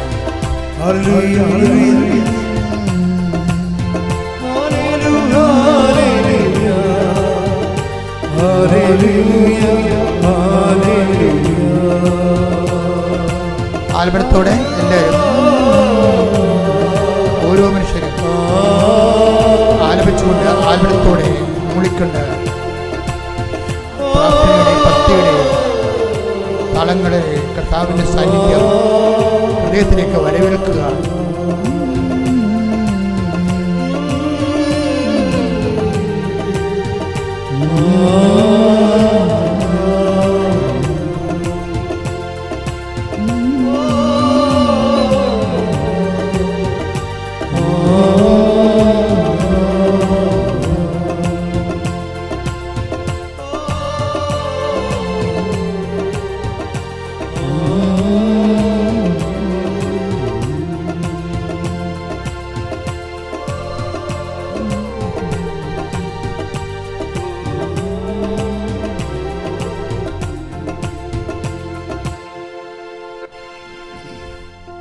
എന്തെങ്കിലും വിഷയങ്ങൾ മക്കൾക്കുണ്ടെങ്കിൽ ഇപ്പോഴും ഈശോയുടെ പരിശുദ്ധയുടെ മധ്യസ്ഥ ഈശോയുടെ പറയുക.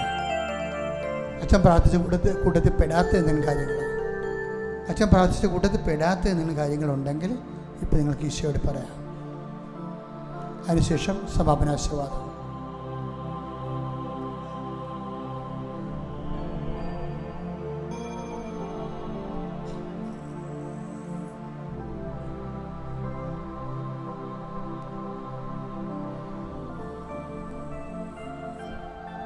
ഞായറാഴ്ചയും വ്യാഴാഴ്ചയും ഒഴിച്ചാണ് അച്ഛൻ എല്ലാ ദിവസവും ആൾക്കാരെ കാണുന്നത്. അത് മുൻകൂട്ടി അച്ഛനുണ്ടോ ഇല്ലയോ എന്നറിയുന്നതിന് വേണ്ടി 2 ദിവസത്തിന് മുമ്പെങ്കിലും ഓഫീസുമായി ബന്ധപ്പെട്ട് അച്ഛനുണ്ടെന്ന് ഉറപ്പ് വരുത്തേണ്ടതാണ്. സമാപനാശീർവാദം. ഉടമ്പടിയിലേക്ക് നമ്മളെ തിരഞ്ഞെടുത്ത് ഈ ബലിപീഠത്തിലോട്ട് നമ്മളെ വിളിച്ച ദൈവത്തിന് നന്ദി പറഞ്ഞുകൊണ്ട് ശിരസ്സ് നമിച്ച് നമുക്ക് ദിവ്യകാരുണ്യനാഥൻ്റെ ആശീർവാദം സ്വീകരിക്കാം.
Oh